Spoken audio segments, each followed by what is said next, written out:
Greetings, everyone.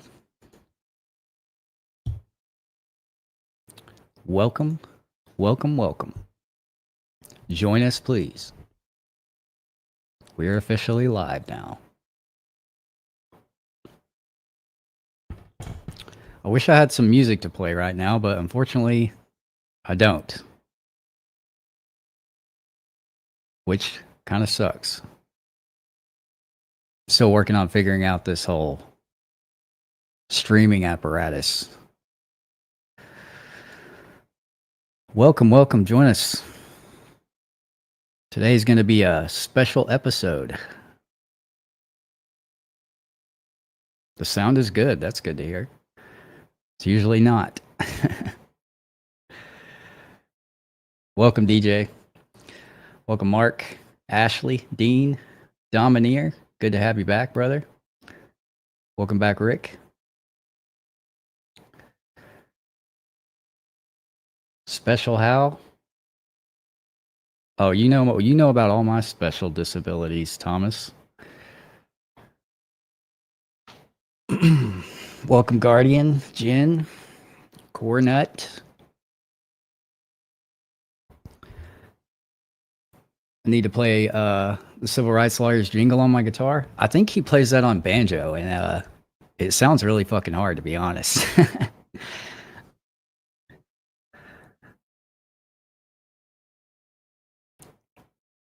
What's up for today? We got something interesting for today. First of all, first ever guest on the stream, which is cool. A man who needs no introduction.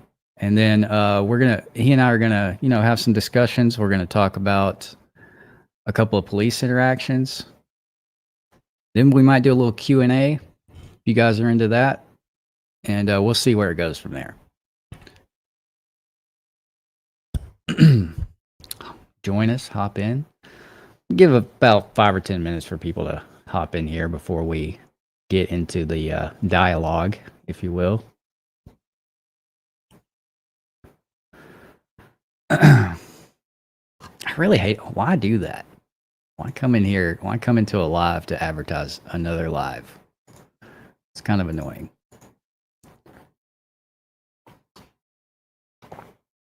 Who is joining us today? You'll see momentarily. I don't know why I didn't tag his channel in the title. I guess I'm an idiot and don't know how to do that.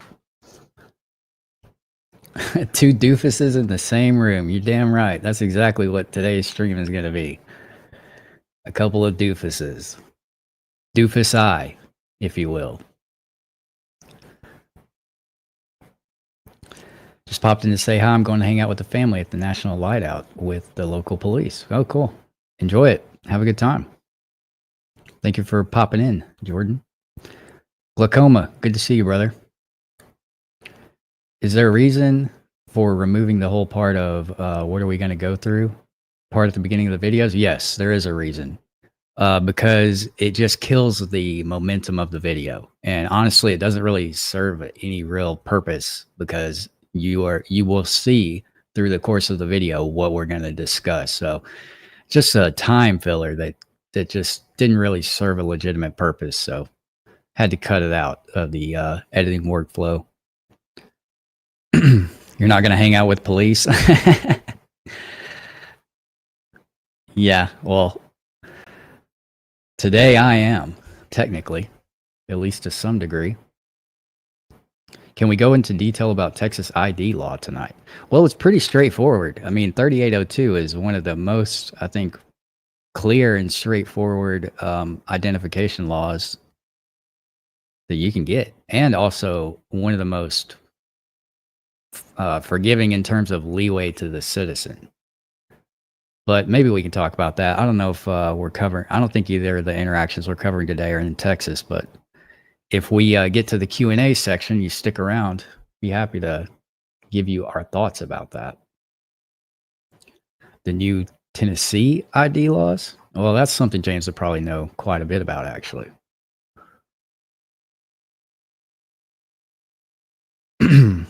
No, so yeah, Southern Draw Law is not a cop in the traditional sense by any means. Is there a boot we need to lick? I got plenty. I could get one for you. All right.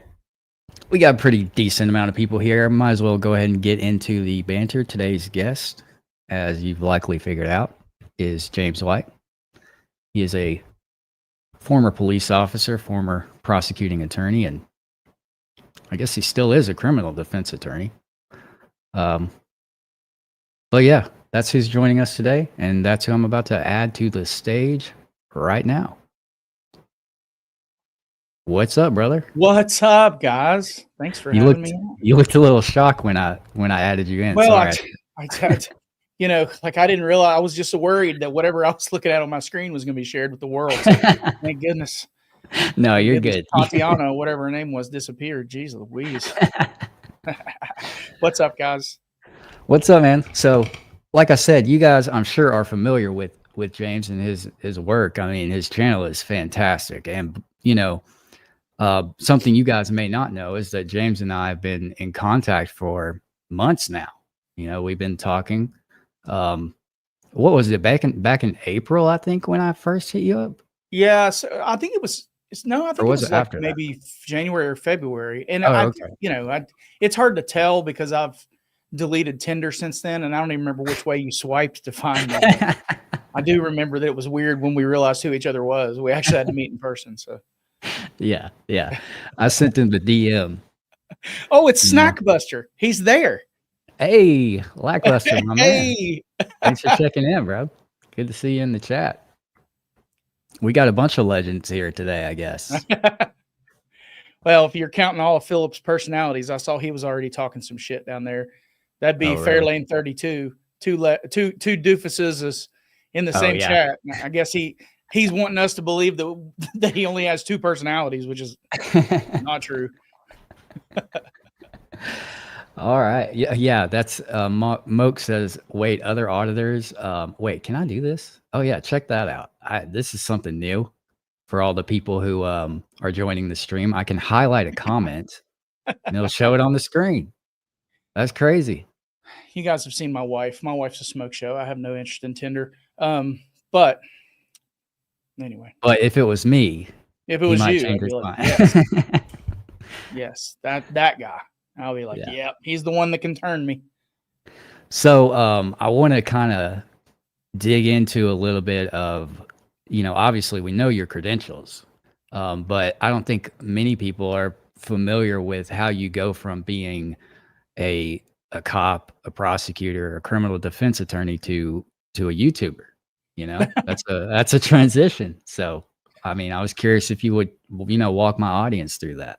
Yeah. Well, it all started, I would say, probably pretty close to when Audit the Audit started. I remember watching that and thinking that, and I remember watching Lack when Lack had, just a few thousand subscribers.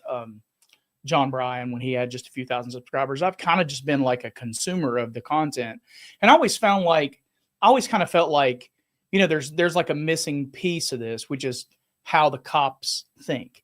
And I just kind of feel like that there are very few of us. And I said this, I wrote a blog post earlier today about the Jacksonville incident that happened back in February with McNeel. And in it, I sort of mentioned that there are very few of us that have seen sort of behind the curtains of all these different things. And they all each have their own sort of distinct characteristics. And one of the things that a lot of people there's just a huge disconnect between how officers and police departments and the business of protecting and serving, as it were, and what that looks like to people that are actually doing it. And so I kind of felt like, well, you have something that most people do not know. And that is, how do these guys think? What is going through their mind? What are they trying to accomplish? And sadly, that's kind of put me in a situation where it's like, most of the time I'm just calling bullshit, as opposed to, trying to help bolster the image or reputation of law enforcement.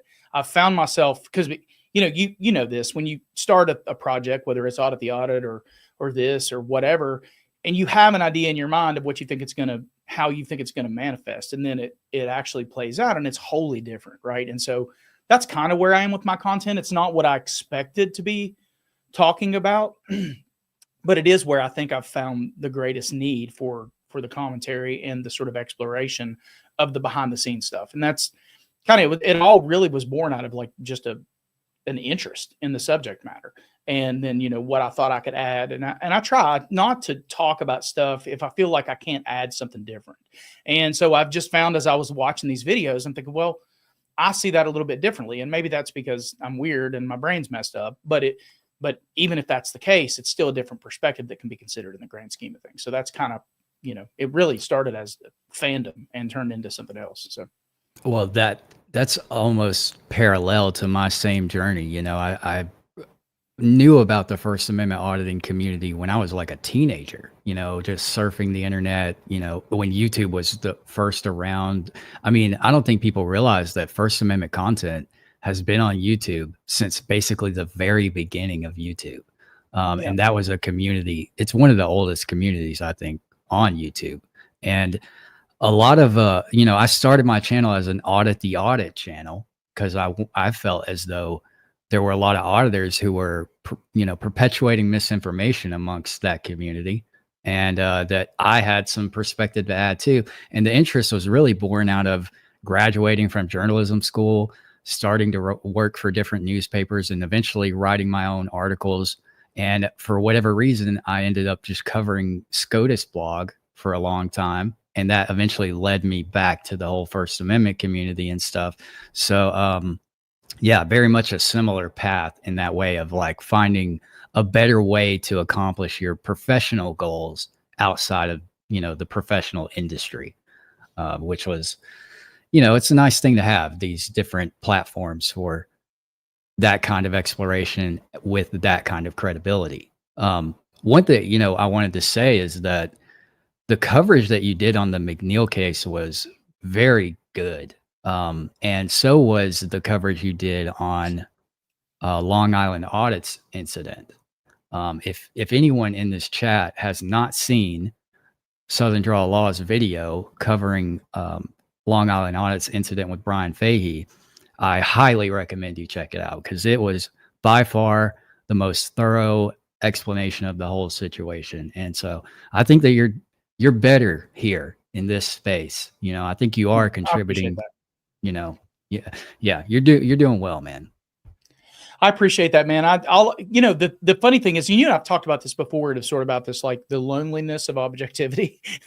Yeah. You lose a lot of, lose a lot of people that are sort of all or nothing.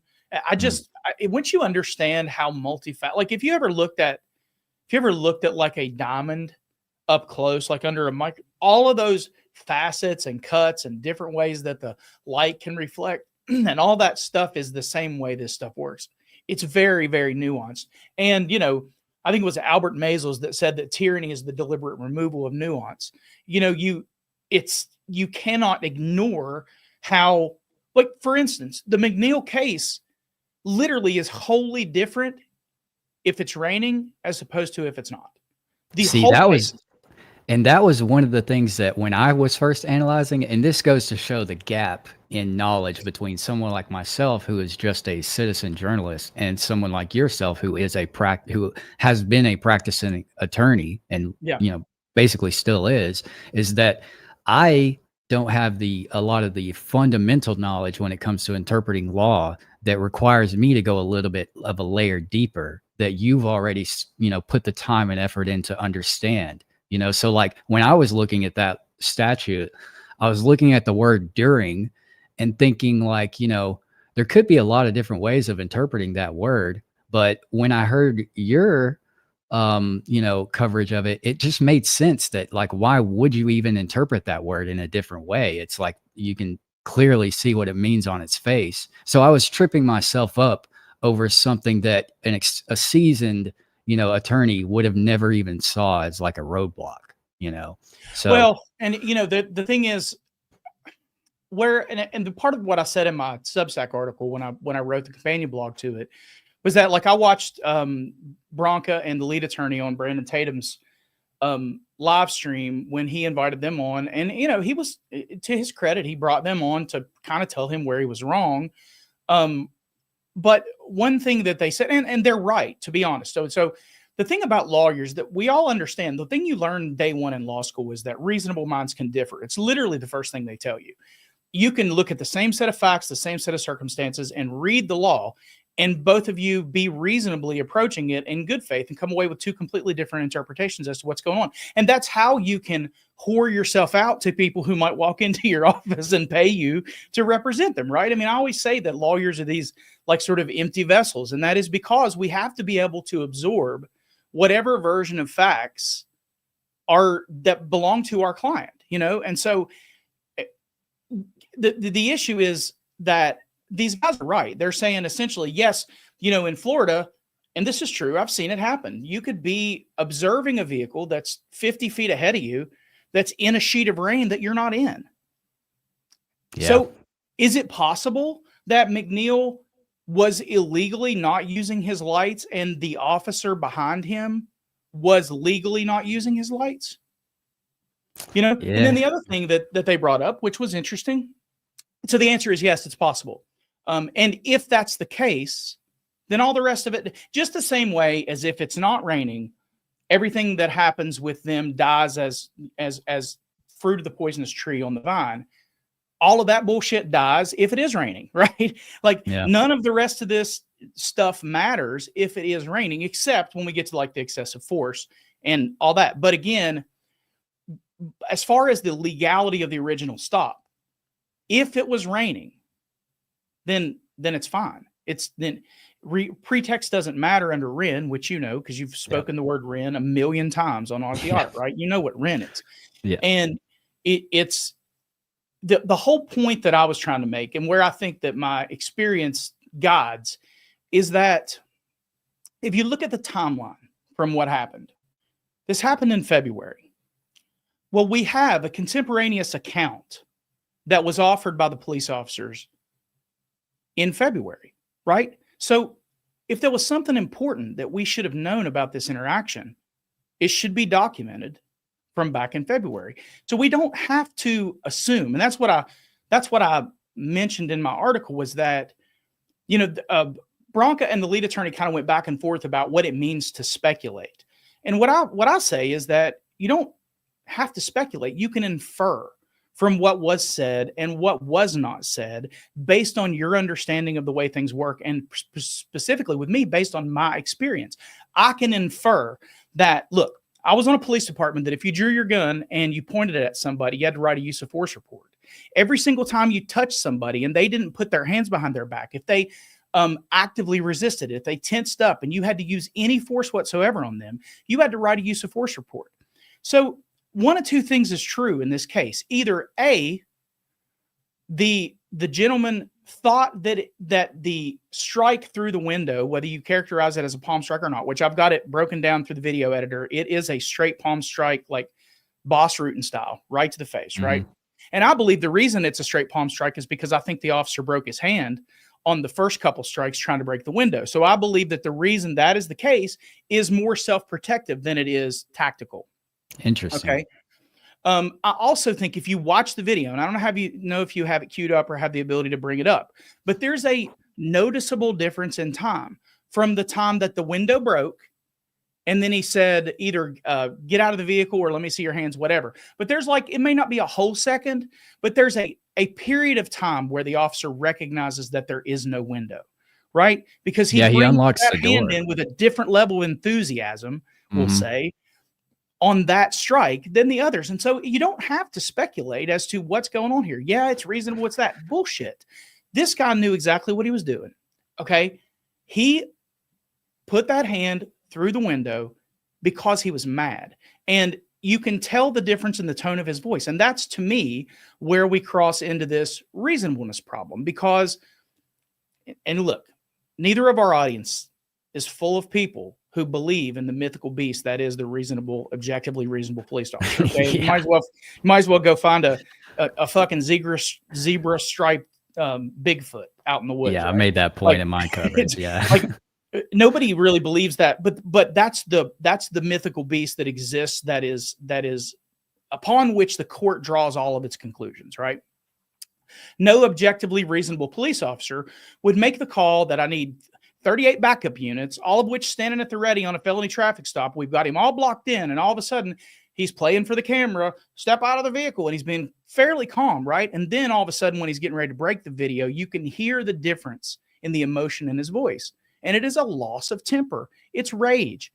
It's not controlled. And that's where, okay, so fine. You took out your rage, you broke your hand, playing games, winning prizes, all that stuff. But that extra strike after the window's gone, that's unreasonable, in my opinion. Yeah, I agree. It's supposed to be tailored in scope to what you're trying to accomplish. What are you trying to accomplish? Are you reaching in to try to find the lock on the door and you accidentally swipe him? No, it was a palm strike to the face. How is that getting him out of the car? How is that? And these guys are like, well, it's stunning him. Why would you want to stun somebody that you've later articulated has a knife sitting at his feet? Who's they went to great lengths in this live stream. And I'm not taking issue with what they said. What I'm saying is that sometimes we have to step back and listen to the words that are actually coming out of our mouth to figure out whether they make any freaking sense. And all of these guys were saying is like, okay, yeah, but you have to remember that every little thing matters. And this guy's already escalated. Exactly. How you talk to people matters, which is why we should not be seeing police officers walk up to dark vehicles with tinted windows where people have dope and fucking knives in the floorboard and acting like dickheads and immediately escalating situations. If your argument is, we don't know what you can do to us, why would you put yourself in a situation where you could exacerbate that problem by being a dickhead for no reason? Yeah. And I mean, not only that, but you are literally adding dangerous elements to the stop by reaching in there, not knowing if they suspected obviously that he may be armed, which I think is the whole, foundation for which they built the use of force on, then it doesn't make practical sense for you to reach into the vehicle, with no one really covering you, nothing like that, like at any point in time, he could have been stabbed by the knife in the floorboard doing that.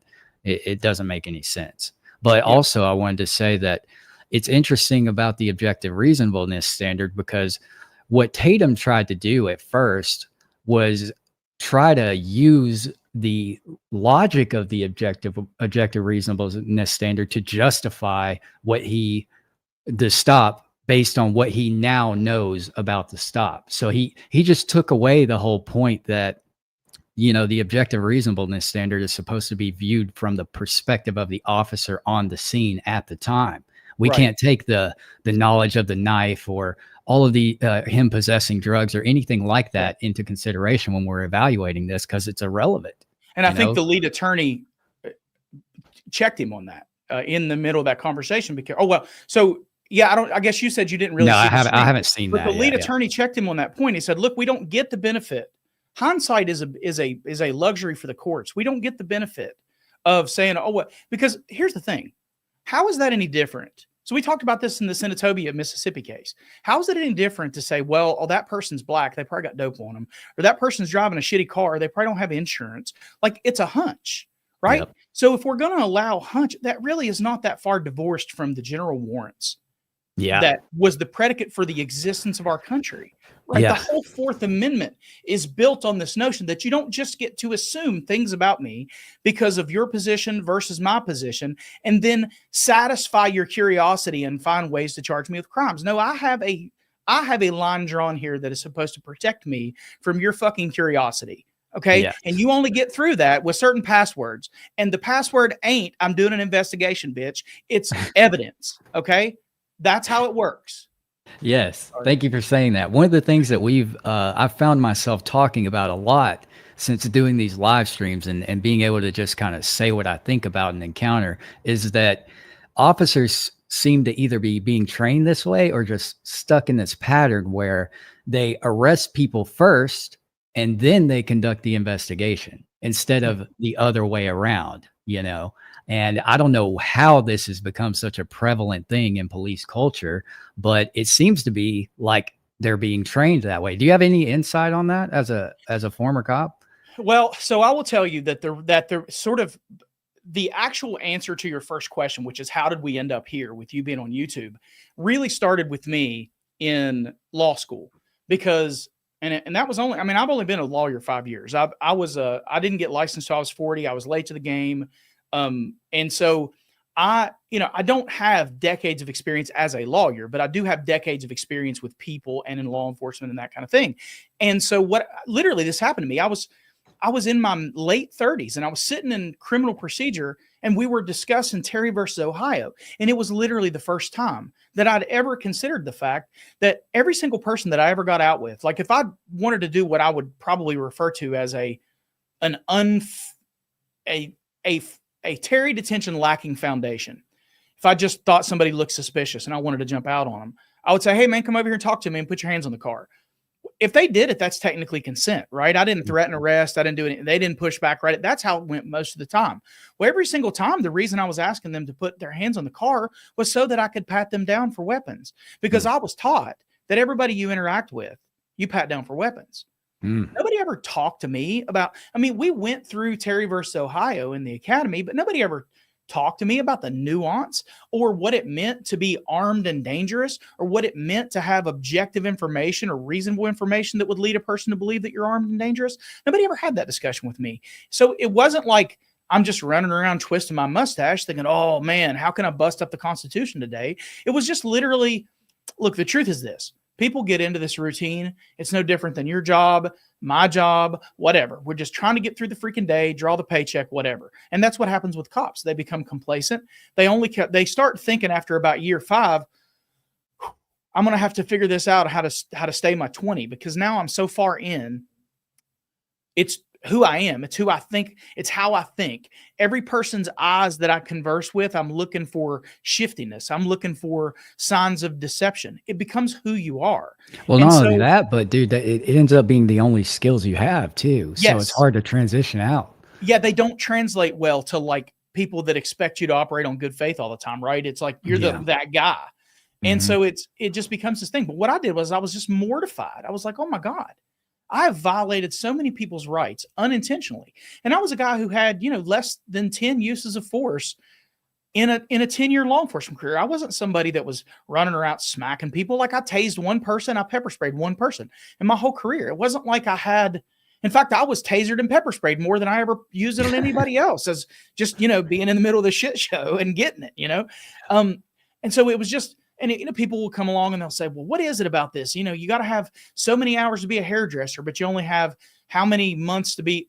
It's not about, it's about what's being taught and by whom. I learned everything I talk about on this channel in a single semester in criminal procedure in law school. 15 weeks, same number of weeks I was in the police academy, roughly the same number of hours that I spent studying this stuff. If you figure out what the aggregate number of hours is at the end of the semester, and somehow I came away with all this different sort of viewpoint. So It's not about how did you, how long. how much time did you spend in the academy actually dedicated to learning about, the law and constitutional aspects Oh of God. law enforcement? I would say less than a month, like less than 4 weeks. I would say that we probably did, you know, sorry, I just looked at Direct D's comment about I'm trying to practicing. ignore the chat right now just for the sake of conversation. Well, I'm ignoring it because I know somebody's going to have something sideways to say about your voice. So I'm trying to get try not to Don't get my talk feelings shit, hurt. people. Don't talk shit. It's We'll all right. fucking kick you out of here, all right? I'll just go back to pretending that I didn't know. But no, I would say probably a grand total of less than a month. You're focused That's on. honestly, dude, that's more than I thought. Yeah, and it may not even be that much. I remember criminal law, right? You had constitutional law and you had criminal law, because you have to learn traffic, you have to learn the statutes in your state, you have to learn the constitutional application. Like the only thing that I remember that really stuck with me is that it's unconstitutional to make a misdemeanor arrest to make a warrantless arrest for a misdemeanor that didn't occur in your presence. That's the one thing that they taught us that I remember sort of always having in the back of my mind. Well, I can't arrest him for that, which is why I knew the whole Long Island audit thing was complete bullshit, because what they hemmed him up for was a misdemeanor that didn't occur in their presence. Yeah. And there's having evidence of it by watching it on camera is no different. You could watch that in 2 weeks and it would have the same impact. It's not the same as viewing it in your presence. It has to happen in your presence before you can make a misdemeanor arrest for it without a warrant. Well, I can see warrantless why a department or a municipality might drill that in particular, or an academy even, because that is probably the biggest liability aspect when you're out there, being a cop. That's an important thing to understand because it's a really easy way to get sued, Yeah. for Oh, a yeah. legitimate mistake.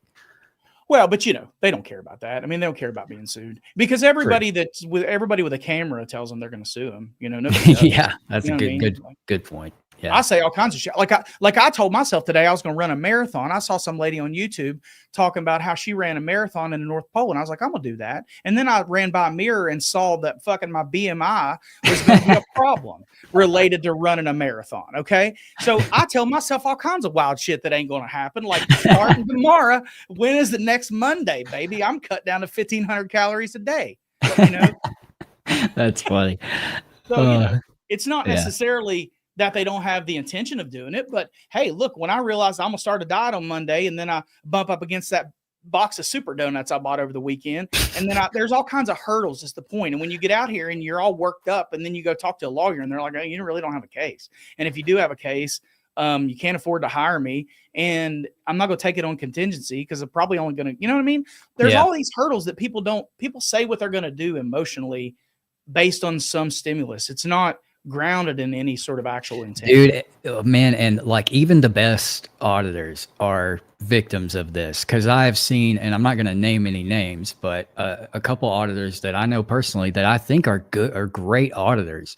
I still see them say shit like, "I'm going to have your job," or I've got so many viewers that you're fucked," that kind of shit. Like just trying to pull the auditor card on the cops. And I think honestly, as a community, they should be way past that by now. Everyone knows what auditors are. You don't have to like set up these bullshit threats to bolster your legal case that you will hopefully file, Yeah. Well, think about it. Like some of the biggest criticism that I have for police officers on my channel is like, it's like parenting, dude. Don't tell your kids you're going to bust their ass if you're not going to bust their ass. Yeah. You know what I mean? Like it's no different. Like the second that you go making some assertion that you're going to do a thing, whether you're a cop or whether you're an auditor or whether you're a parent, if you don't do the thing, you've just lost a little bit of ground. Now you have to take a step back. And now what do you have to do if you're a police officer? Well, now you have to overreact to prove that you were serious about the thing that you didn't have the legal authority to do in the first place. Right? Yeah. So, and that's the thing. Like the idea is like, it really is walk softly and carry a fucking civil rights lawyer is what it should be. Right. Yeah. Because Jeff Gray does it, in my opinion, the best because Jeff does everything he says he's going to do. And if he don't file a lawsuit in St. Augustine, it won't be because he doesn't have merit. It'll be because he can't find a lawyer to do it. And he doesn't want to do it pro se, that's it. Yeah. Yeah. I can't, I mean, everyone in this chat, I'm sure knows we all consider Jeff Gray to be the GOAT, the greatest auditor of all time over here. I have zero criticisms for his work. He's just, I see all kinds of criticisms, but it's always by people who don't have the ass to do what he's doing. Right. It's always, he ain't going to make any difference because he only asks them to pay $1,776 and it's just a trophy. And it's like, if you knew Jeff, one, you'd know that, he doesn't do it for the money. So it doesn't matter. And the other thing is, if I'm taking $1 million out of city council's pocket, or if I'm taking $10 out of city council's pocket, does that make a shit to me? No, it's coming out of somebody else's pocket. So it doesn't matter what the amount is. Yeah. I really think, and I've said in videos, and we've talked about this before, that the insurance industry is going to be the gatekeeper to what changes police culture, because it's just what'll make you stop speeding is getting your insurance rate jacked up, and now you can't drive your car anymore. I promise you that those tickets and those, the cost of your insurance is going to change your behavior. And that's really the only thing that's going to make a difference. And I don't understand what's stopping insurance companies from doing that, because essentially, it's not like municipalities have a bunch of competition they could turn to at all times. It's not like the market is so full of competition that there's, you can't charge exorbitant prices when people fuck up and violate whatever insurance policies they may have. Right. That's totally possible. And the insurance companies are out here ripping literally every other fucking person in this country off. So why aren't they doing that to these municipalities who are essentially creating perpetual symbiotic circles of officers violating people's rights and getting sued. I mean, Denver, for example, has a dedicated set aside budget of like $200 million a year that they specifically budget for allocating to police settlements. Yeah. And that's just insane to have that going on at the same time that you're purchasing insurance for that very thing too, you Yeah. know? Well, and Tennessee has this thing called the Municipal League. It's kind of like a union of municipalities, and they just band together and collectively, so like I remember I had this 80-year-old lady that had a dump truck parked in her yard forever and ever and a day, and the city got a new mayor and they decided they were going to clean things up, so I threatened to sue the city over whatever the issue was in that. And the city attorney called me and was like, look, dude, we're going to do what you want, but I got to be honest with you. Threatening to sue the city ain't going to make a difference, because we just call the municipal league and everybody jumps in and they just covered it, and it ain't going to make a difference. I'll do it because I don't feel like dealing with this. That's what a lot of people think, that there's this like that there's this grand corruption go. It's mostly bureaucrats and laziness that drives the system. It's mostly what people don't want to do. It's no different than, you ever called customer service and you'll have this raggedy bitch talk to you for 30 minutes about all the shit she ain't going to do. And it would be so much less difficult to just do the thing that you ask them. But that's the way, because guess what? Then they got something else that they can work on and put off tomorrow when they come to work, and they get to further justify their existence. Like, people are willing to work harder to keep from doing the right thing than they are to do the right thing. Yeah. And it's particularly bad at the local level, because there's not a lot of oversight when it comes to local government entities. But the higher up the bureaucracy chain you go, there's more and more oversight. And not to say that there's not a lot of corruption happening in the upper echelons of our, government and political systems, but that same degree of corruption is also happening at the local level, if not at a higher degree than in those, upper echelons. It's just so much easier to get away with it at the local level, because hardly anyone can make a career ruining your career. But as a career politician, things change with that. Yeah. And that's the thing that drives me crazy, is that, like, there is, and I said this at the end of my article too, is that if you really want to know what happened in this McNeel case, or any case, just look at what you don't see in the report. Everything about this tells me that this was a story that he didn't think was going to get told from any other angle other than body cam and his police report. And then 5 months later, after this guy gets out of jail and figures it out and actually sits down with somebody that advises him, he's like, whoa, I've got something here. And then all of a sudden, now we've got a different angle for the story to be told. And what bothers me about the whole deal is that they have every single incentive under the sun to just be honest, because every single thing that they do, if they just tell the truth, will be forgiven and dismissed, either by the public or the insurance company or the courts. They literally have every single reason to be honest. And if they are not telling you something, it's because you need to ask more questions about what happened, because they have every reason in the world to just be transparent and honest. And when they aren't, that something stinks. And that's why you got to just dig a little deeper and figure out what was going on. Well, I think you're bringing up a good point. And to add to that, I thought that there was something that a lot of people didn't seem to talk about very much when it came to that case in particular. And the way I hated the way that the sheriff conducted himself during that press conference. And the reason being is because he laid out a train of logic that I feel like he also didn't follow. So one of the things that he tended to, he was kind of implicating McNeel in, was that he waited so long to say anything about this. And he was trying to paint the picture that he's just now doing this because he realized that he could potentially monetize this or get some kind of clout from doing it. But the fact is that he described their department's use of force protocol involves, whenever a use of force is done, a supervisor reviews that body camera footage. And, I'm sure this is very common. Most departments have a policy like this.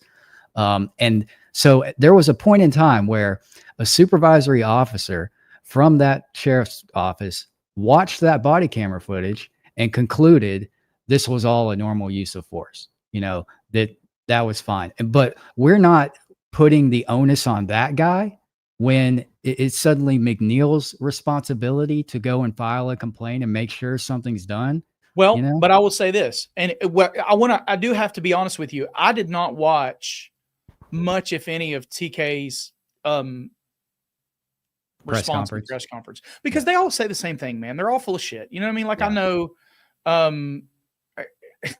you know, sorry, I keep looking at the chat, and every time I do, Direct D has said something off the wall that makes me laugh.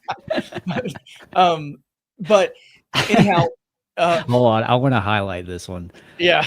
Yeah, just so in case somebody's having a hard time organizing their life, if you'll just shit in the shower, everything will change for you. That's hilarious. But no, I didn't see what the sheriff said, so I'm just taking my cues from you. But I will say this: just like the courts, the supervisors, and I'm not defending them. I'm just saying that all of that is intended to exist within self-preservation theories. And so whenever the police officer tells the story, that they're telling the story in a way that causes no one to ask any questions. Yeah. And it got told in February, and it got told exactly the way that they wanted him to believe it. And so the supervisor was probably there too, to be honest. He was probably on scene. And the thing is, if you look at the body cam, you have just the same as the whole case changes on whether it was raining. The whole case changing depending on which camera you're looking at. If you look at the body cam of that video, it doesn't look excessive other than the window break. So the window break, if you think the window break is unnecessary, then all you're doing is really making an analysis of MIMS. And since everybody thinks MIMS is just carte blanche to get, everybody in law enforcement certainly thinks MIMS is just, I told you to get the fuck out of the car and you didn't do it. Now anything I want to do to you next is justified. The fact that they boxed this guy, like so many people took issue with boxing the car in. Guys, it's a losing argument. There's no law enforcement leader in the country. There's no mayor in the country. There's no court in the country that'll say that if a guy closes the door and says, I'm not getting out, go get your supervisor, and you can't see in the car and you don't know what he's doing, that they're not going to ratify you blocking him in so he can't go on a high-speed pursuit and do whatever. They're going to let you point guns at him. It's not worth arguing. Nobody's ever going to concede that point because, again, the consent of the governed model depends upon your willing compliance, if for no other reason other than you're afraid of consequences. So they're not ever going to concede that they shouldn't have pointed guns at you or they shouldn't have blocked your car in or whatever. And if you look at that from just the body cam, you don't see the slap. You don't see anything excessive at all. Well, I think, though, that there is probably a lot of footage that we aren't being shown, because in the press conference, he says, I'm showing you the relevant body camera footage. And he's the one that you get to decide what's relevant and what's not. Exactly. Yeah. So, but yeah, anyway. That was something Tatum said, too, by the way. He was like, that's the problem that I have. And again, I don't want to make a big show of me going at Tatum because I'm not trying to have a bunch of YouTube drama. Because look, I tell the truth, and the comfort of telling the truth is that I don't have to worry about what anybody else thinks about it. Yeah, I tell the truth as I see it. It's subject to change if I see something different because I'm intellectually honest and I don't care about being right or wrong. It doesn't matter to me. So I don't care. But one of the things that Brandon did was he got on there and he was like, he reiterated, the sheriff has told you they're relevant.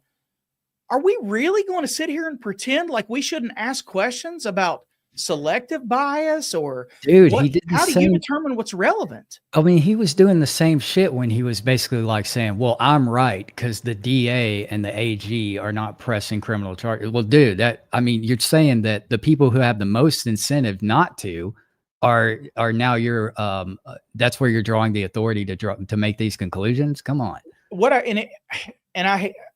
going to get some shit for this, but in defense of Tatum, I think what he does is sometimes what I find myself doing is that I don't particularly like Trump, right? I don't particularly like Trump, and I'm not going to go into politics, right? I'm just saying that sometimes I'll find myself defending the truth because what somebody says about somebody else is so far afield from what the facts actually say that it makes it seem like I'm defending Trump when I'm actually defending the truth.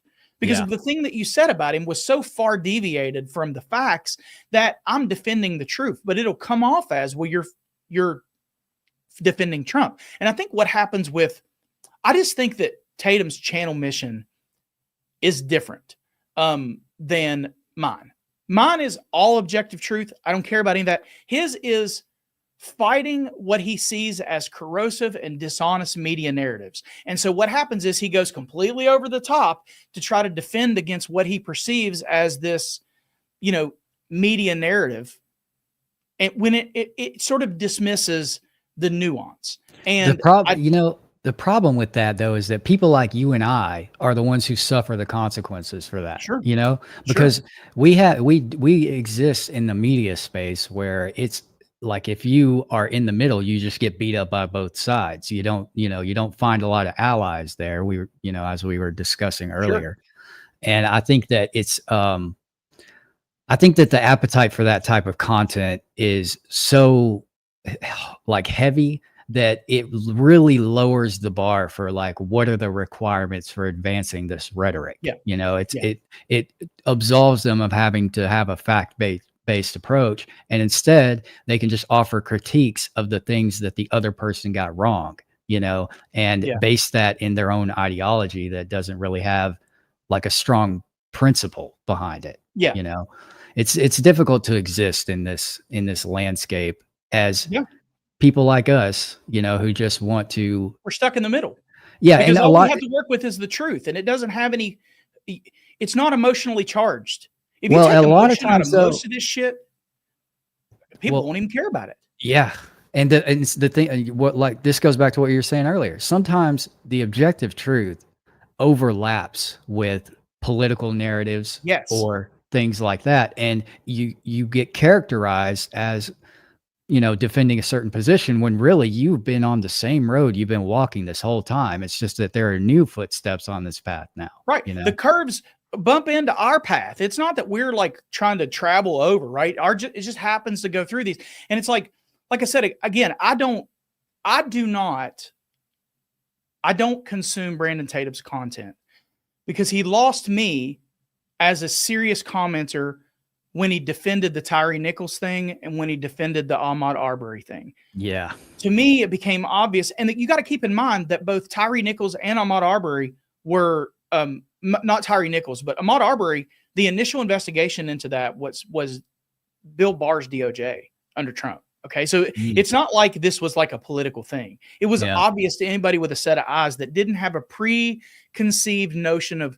So I kind of feel like all he needs to know is who the parties are, and then he'll figure out what side he's on. And I just don't Yeah. take that approach, which is Yeah. why I got videos on my channel that only have 20,000 views, because I'm saying things that my audience don't want to hear, right? But I'm always telling the truth, regardless of whether or not it serves a purpose.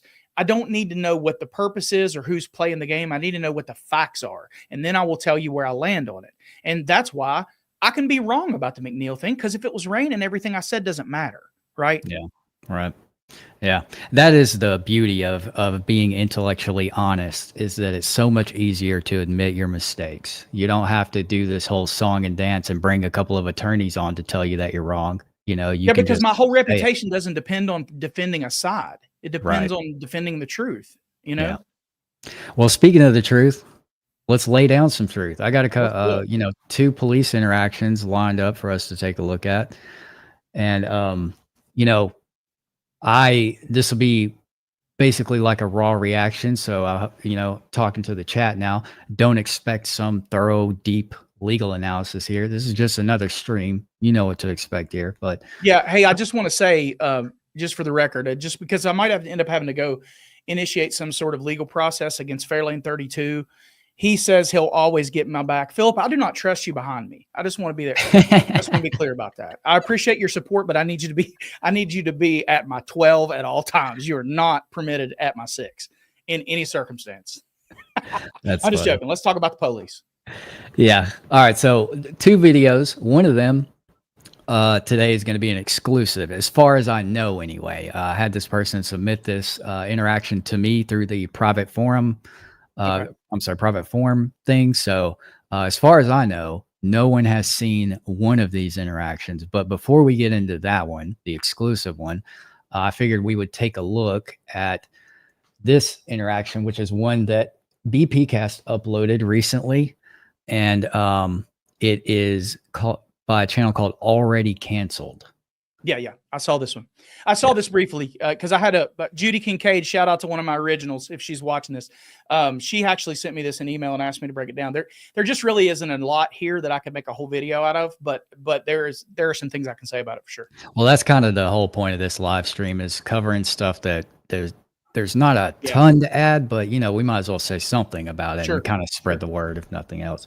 And chat, let me know if the audio sounds good on this. I can adjust it to some degree, but you guys just let me know. And like we talked about before, if anytime you want me to stop it, just say something and I should be able to hear you.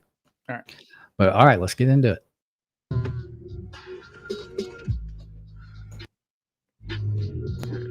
First of all, I just want to say I love the way this cat was not bothered at all by these clown cops. He was like just doing his thing. People in Jersey have this confidence I wish I could have, but they just don't care. They just say whatever. Dude, that's a whole Northeastern thing. I lived in Rhode Island for a period of time, and that's just how it is. That's just how people, they just talk like that. God, this guy's a dickhead. What was that? What was the immediate? That's what I want to know. What was the immediate? Audio stop. He's rehearsing his auditor speech. Exactly, what was the immediate? I'm trying to find out what was the immediate. He's trying to think of what he can ask the guy. Hey, I think that's a good practice. Like I had a viewer who told me that they regularly practice what they would say and do during different police interactions. And hey, I think that that's not a bad idea, because a lot of people just lose their shit as soon as they come into contact. Well, because think about that. You're actually making an attempt instead of having an emotional reaction. Like, I don't know if you saw my video where I talked about the difference between a thermometer and a thermostat. No, a thermometer reacts. It walks outside and it's like, fuck, it's 100 degrees. A thermostat's like, we need to cool this down, right? Yeah. So somebody's actually making an attempt to try to control their emotions. And he's walking his way through. And also, he's getting some of that stuff out, right? It's like, how many times do you be like, oh, I wish you fucking would come up here talking. And then by the time they get up there, like, hey, sir, how you doing? I've been there many times. Yeah, exactly. Yeah, that's a good practice. And I think, doing it right before, just coaching yourself, being like, hey, I'm preparing to deal with these assholes. Yeah, exactly.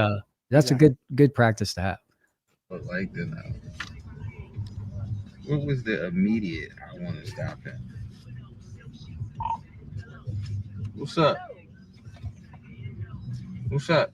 What's up? You tell me. I pulled you over for a reason, okay? What's the reason? Can I explain myself? Well, I really hate it when cops do that. When they, in a minor traffic stop, it doesn't make sense to me to withhold the information of why you're stopping someone. I understand that that's a practical tool practical thing that cops can do if it's called for. Like, if you pull over a bank robber, you don't want him to necessarily know that you're pulling him over for robbing a bank. That makes sense. But in cases like this, where they're withholding the information about why they stopped you until you agree to give them your ID or some other condition, I think that is, it just starts everything off on the wrong foot, and it just seems like a rude dickhead thing to do. Yeah, it's also, you can tell that this is the way they talk to each other in that area of the world, though, because she was like, I pulled you over for a reason, okay? And he's like, what's the reason? Well, can I talk to you for a minute? Bitch, I've been waiting for you to talk to me ever since I watched you walk up to this window and explain to me why you're ruining my day. What are you talking about? Can you talk to me for a minute? When you do that, you're buying time, which means you don't have your shit together, which means that you're about to spew some nonsense. Yeah.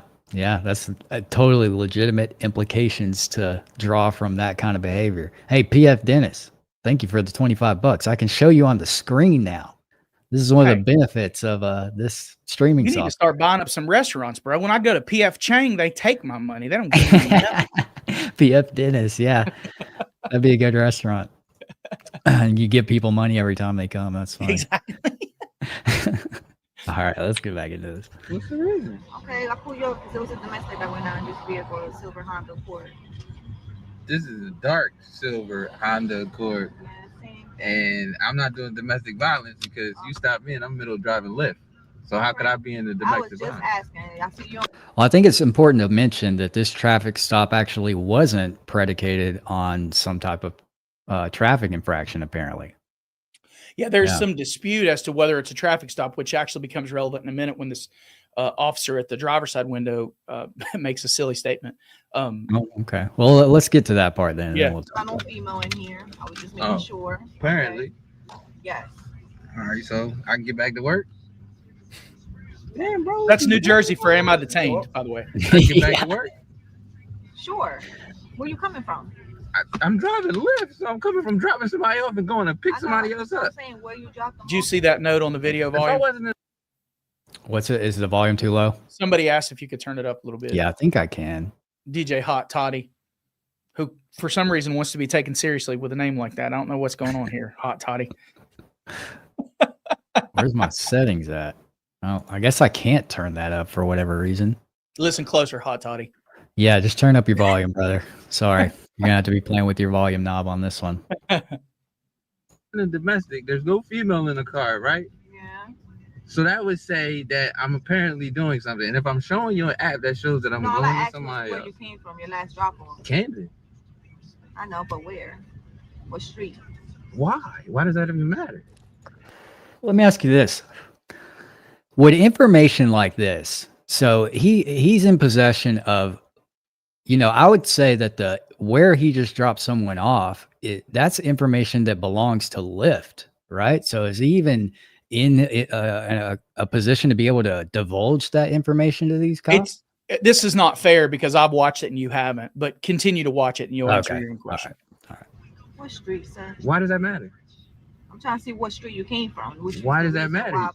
Wasn't you just right there where you pulled up and then you see me coming down? We were circulating for a silver Honda Accord, and I came across This is you. a dark silver Honda Accord. It don't matter. It don't matter. It's still silver. I was driving Lyft, so where I was coming from, I can't really tell you because that's somebody else's personal crib. Makes sense. Regardless of anything. But if I'm showing you an app, there's no female in the car, which you walk up and just said, and I'm showing you an active ride. All right, it's cool. Stand by. Can you just watch? Yeah.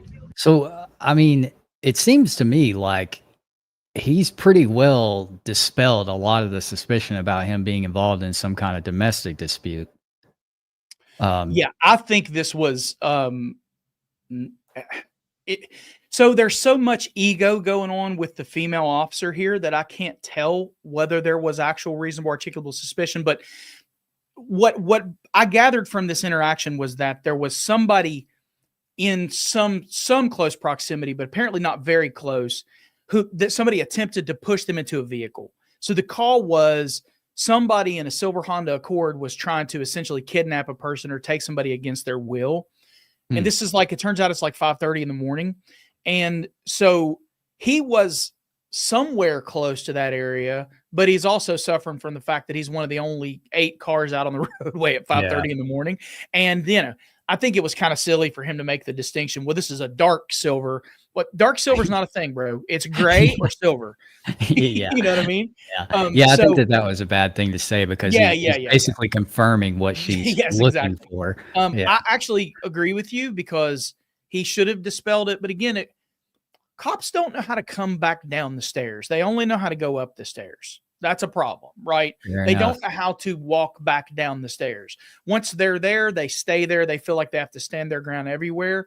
They don't know how to come back down a couple steps and de-escalate. Yeah, that's a fair point, especially when they feel like their ego is being challenged when in this particular interaction. Yeah, that makes a lot of sense. Watch me for it.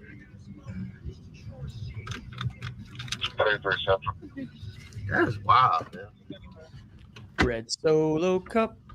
Clear that Harrison job. What are you drinking? If you want to sponsor John Lang, he'd be happy to have your endorsement. I'm drinking sugarless sweet tea. Oh, that's what they call vodka in Alabama? I got you. I got you. Okay. Yeah, I'm going to be wasted by the end of this. Are you aware of the situation? I don't care about it. Ain't got nothing to do with me. Hey, I think that's a fair thing to say. I think so too. Are you aware? I don't give a shit about it. It doesn't involve me. Hell yeah. Yeah, I would care if it had something to do with me. Right.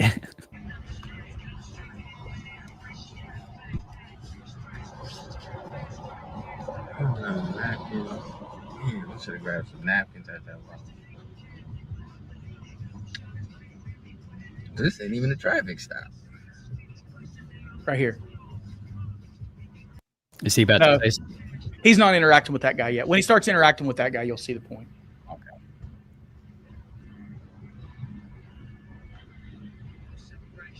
Oh, here she comes. Who's the person you dropped off? The last person. What was her name? I can't even Sir, tell what you is the that. name? Don't make this more. I can't tell you yes, that. you can tell me. I because literally someone can't. called, you was dropping somebody off. Yes, exactly what you were saying. You was working. Yeah, and I was nowhere. The area that you're not listening. You're not listening. You're talking. Yeah. The area that you were in, because I seen you pull up, right? Yes. And the domestic violence was in this area, right? I was not even in this area. I was all the way near Cooper Hospital and came in this direction. So when I got here, I saw you pull up, and then I seen you pull up behind me. I'm literally showing you I'm driving Lyft. So how could I have been anywhere in the vicinity if I was over by Cooper? You still answer my question though. I can't tell you, And that- because once the ride is over. So that's the point at which it became not about the actual investigation, but about contempt of cop. But I still want you to answer my question. He did answer your question. Your question has nothing to do with him. Well, And and he's saying he has a legitimate reason to not answer the one question she's asking about. Well, and more importantly, he deconstructed her entire RAS, if it ever existed. I think this is a Florida versus JL moment where you have an anonymous call. Because again, keep in mind, if they had enough to actually create a stop here under Terry, they would have much more information. What they have is some fleeting call by an anonymous person who said, it's very likely they do not have the call from the actual person who was a victim of whatever thing allegedly happened. What they have is some passerby, some Karen who said, hey, this person somebody just tried to stuff somebody again in their car against their will. Right. And that's not enough under Florida versus JL. Yeah, you got to corroborate. Call uncorroborated, and they're trying to corroborate it with the suspect, which is the dumbest strategy ever. If you don't have more information. Yeah, and the only corroborating detail we have at this time is a potential match for the description of the vehicle, which is, even in that case, is still a little bit shaky ground, I would say. Definitely not enough of a corroboration to draw any kind of actual suspicion from, but that's the only connection we can make right now between what was reported and who they stopped. Yeah, the only thing I will say is that, there's Stimpy just made the comment, I invoke my Fifth Amendment right to remain silent and invoke my right to counsel. Yeah, that's always what you want to do. And as the lawyer in me is going to tell you that that's always what you want to do, because if there's going to be any chance at all that they can pin this on you, they will. But also, I have to acknowledge that his demeanor, the fact that he's not nervous, the fact that he's absolutely handling them in a completely calm way is the reason that this stop's only 16 minutes long and not 5 hours long. Yeah, no, I say this all the time, that yes, exercising your right to silence is always going to be the most beneficial thing to do, but having the discretionary power to dispel the officer's suspicion can be a powerful tool in the moment. So, they always say you can beat the rap and not the ride. Sometimes you can beat the ride with the right approach. Well, and it's obvious he's recording them too. That's obvious, right? There's all kinds of, and that's going to become apparent here too. But yeah. And the main thing I'm getting at though is that it's a fine line to walk between exercising the right to silence and saying things that you need to say in the moment. Yes, exactly. But if you have to pick one or the other, default to silence. Exactly. Or if you're a nervous person and you're not the type of person who can come up with, if you're not good at arguing, if you think and nobody's loved you enough to tell you that you suck at it, like maybe just shut up, that's the other thing. Yeah, for sure. Yeah. We see the opposite all the time of people just word vomiting or making themselves look even more suspicious by not just saying the simple thing that would have resolved the whole encounter. Right. Yeah. Right. Exactly. I don't have the information. You don't have. This is not a traffic stop. It is actually. What is? It's not a traffic stop. Whoa! Hold on a second. He said we can make it a traffic stop. So this is what Judy wanted me to break down. Can you make anything a traffic stop? I'm gonna get crucified, but yes. And here's why. He's driving a car. So what it boils down to is that a lot of people just don't realize this. Traffic stops are Terry detentions. That's all they are. That's all they are. So okay, I don't think they did. I think this case fails under Florida versus JL. So I just want to be clear about that. Yeah. Just based on what I know, there could be a bunch of stuff out there that would change everything, right? It just takes one fact to change it all. But yes, because traffic stops are just Terry detentions in an automobile. The court allows some special rules to come along with actual traffic stops, but it's not because they're special in any way other than now you're a mobile person and you can do a lot more damage and they can claim a lot more officer safety bullshit. And now you invoke Mims and you invoke Wilson and you invoke Gant and you invoke all these other things. The Carroll implied consent. Right. Another thing to deal all with of these other things, right? That's the truth. But there's a special category that belongs to traffic stops only because of the amount of other officer safety stuff that can get invoked, because now a person now has a 3,000-pound missile that they can attach to whatever their intention is. A person on foot's only going to hurt themselves or knock over people, right? They're not going to, do any of the kind of damage that you can do. So they can get by with a lot more because you're in a vehicle and because of the potential of havoc that you could create because of the vehicle. So they're not really traffic stops, but this is what it boils down to. Under Brown versus Texas, if they have reasonable articulable suspicion, they can identify you. Now, maybe they can't charge you with some traffic infraction because they didn't see you. So the question just becomes, can they compel your identification under the motor vehicle code because they observed you operating a vehicle? Or can they compel your identification under Brown versus Texas? If the end result is they compelled your identification, then who gives a shit what you call it? It's still a Terry. That's a good point. Yeah, that's a really good point. I was actually talking about this in a recent live stream about, there's no legitimate distinction between a Terry stop and a traffic stop other than there being a car involved. Right. It's a difference without a distinction, right? Yeah, exactly. I wish I could have characterized that way when I was talking about it, because I tend to have these fucking long, walk arounds of what I'm trying to say before I eventually get there, but yeah, that's exactly what I was saying, is that a lot of people don't realize that the ability to control your movement, the ability to, to dictate all the things that they can do during a detention apply to the same degree, whether you're in a car or on the street. That was kind of the point I was trying to make. Yeah. Yeah. Because the thing is, now here's where I would disagree, right? So so at the point where we are, this is not a traffic stop. But if they tried to make him get out of the vehicle, then I might say, well, you can't, Mims doesn't apply because it's not a traffic stop. Yeah. Okay. So did you stop him because he committed a traffic violation? But here's where it gets all stupid.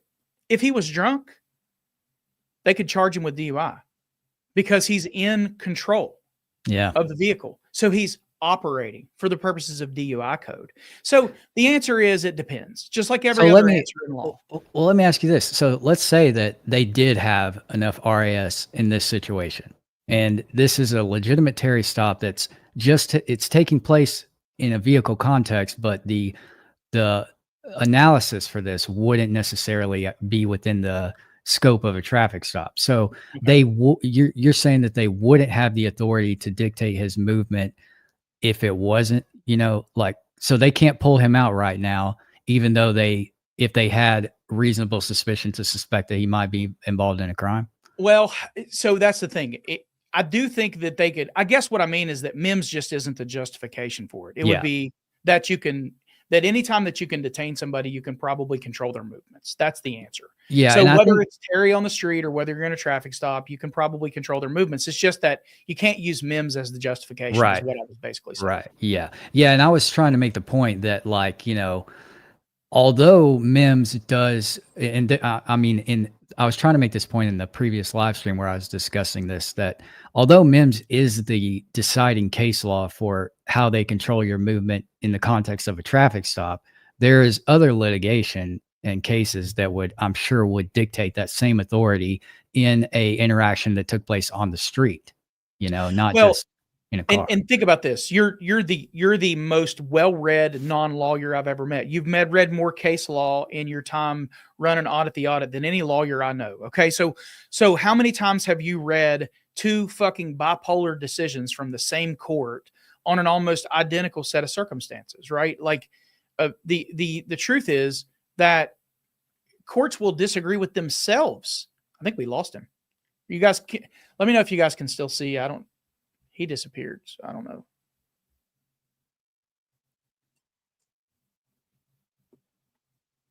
Oh, we've got There we go. there we go. Sorry, I don't know what how happened much, there. how much of anything, but anyway, courts disagree with themselves sometimes. So it's not like, and you, like I said, you've read more cases than anybody.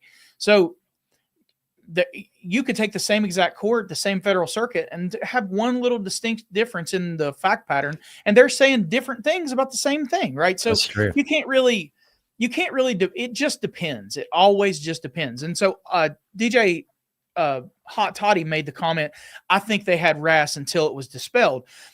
I would disagree just based on what I know, only because everything about this case indicates to me that they did not have a complaining witness. They just had a witness.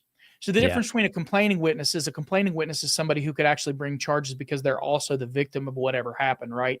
Whereas, well, that's probably not inaccurate. To call somebody a complaining witness, somebody who just reports a crime could still be a complaining witness. But what I'm saying is they don't have any firsthand information. They have, based on what I'm gathering from this, they have an anonymous call and they don't have anything else. So I think the case fails RAS under Florida versus JL. If it turns out that it was the actual person that was being stuffed into a vehicle that was calling, then they may very well have had RAS. But again, police officers don't know how to descend the stairs after RAS is dispelled. They don't know anything about what it looks like to dispel suspicion. They're suspicious by nature, right? Yeah. They believe as long as they're suspicious that it doesn't matter whether that suspicion is reasonable. Yeah. I want to highlight this donation real quick from Just Plots. Holy sheet. Was wondering if a live collab would ever happen with both of you. I'm glad it did. Keep up the good work, guys. I love both of you and your work. Thank you. That was so kind. Yeah, very nice. And then we had another donation down here with Julian saying that you're officially taking over the stream now. Oh, I'm sorry. This is your channel now, dude. No. No, well, then John Lang will officially donate this and this until James West is shut up, right? So I'm sorry. I'll stop talking. All right. I guess we can move on in this interaction now. We kind of dissected this element of it pretty heavily, at least. Yeah. We can make it. Why want to? I can get this traffic stop. I pulled over concerned of what? What is the investigation of? Domestic violence, right? Domestic violence, right? I'm telling you, listen, I can't tell you the name because once the ride is over, the information is gone. Literally. The best thing I can tell you is I dropped this person off and it was near Cooper. That's the best thing I can tell you. Your driver's license. Yo, you wildin'. Look. Okay, now she's asking for a license. And well, she asked before. And did she? Said no, but he's going to give it to her. And he said in the comments that he regretted giving it to her. And I don't think that it would have been lawful for them to arrest him if he hadn't given it to her. But he also didn't make her say under threat of arrest or anything. So he really doesn't have anything here. Gotcha. I'm getting texts now. This is stupid, yeah. Here. Thank God for not showing that. I should take that back. If he sued them for unlawful seizure, I think he probably wins here, depending on what comes out from what they're. Again, it's hard to tell with what we know. Yeah. But if it truly is as I characterized it before as an anonymous call, I think he's got an unlawful seizure here under 1983. Yeah, and bear in mind, guys, we're just working with the facts that we have from the video. We don't have a lot to go on here, so we're just doing the best we can. So yeah. My name, see if you find it. You not. I'm a good person. We can make this a traffic stop. You can't make nothing a traffic stop. There's nothing illegal. I think that was a fucked up thing to say. Like, just even if you had no intention of it, don't say shit like that. Come on. Yeah. That's secondary. I love this dude's demeanor. That's for my safety. I want to see him going through DUI. That's crazy, yo. Yeah, for real. This literally, they tell us to do this for safety. It's still illegal. So now he's telling them it's illegal to have a dash cam on his dash. Yeah. So I looked that up, and actually, he's. God damn it! I'm gonna get crucified for this too. He's actually not wrong. If okay, it depends. It's not illegal to have a dash cam. It is illegal in New Jersey to have a dash cam in a way that obstructs the driver's view, and we don't know what the context is for his statement. If he was saying that's illegal too, I'm just telling you it's illegal. I hate this because I'm going to get annihilated for giving the police officer the benefit of the doubt. No, dude, look, there are critical thinkers in this chat. We don't always hate on the cops. That's not how we go. If the officer's comment is about the position of the dash cam and its ability to obstruct the driver's view, he's correct under New Jersey law. But if it's just a dash cam in general, we clearly understand that this cat right here does not do a good job of articulating what he's trying to say, right? Yeah. No, you can't make anything a traffic stop simply by fiat, right? That's not what he was trying to say. He was saying we can convert this to a traffic stop because it's a Terry detention. He just ain't smart enough to know that. I also believe he's talking about obstructing the view, not about the actual possession of a dash cam itself. So I'm wondering how that would be, like a statute like that where it says obstructing the driver's view. That seems relatively subjective. So do you think that is something that would be litigated to any meaningful degree? I think it's all about what you want, right? You could litigate it. Let me share this Jim with you. Tennessee statute on due care. What you got? You just carry on and I'll share this with you when it pops up. Okay. I'll share with you what the Tennessee statute. Here it is. 55.8.136. Drivers to exercise due care. Every driver must exercise due care to avoid hitting pedestrians, giving warning with the horn if necessary, and showing extra caution around children or incapacitated people on the road, regardless of posted speed limits or right-of-way rules. Drivers must operate at a safe speed, maintain a safe lookout, keep the vehicle under proper control, devote full attention to driving.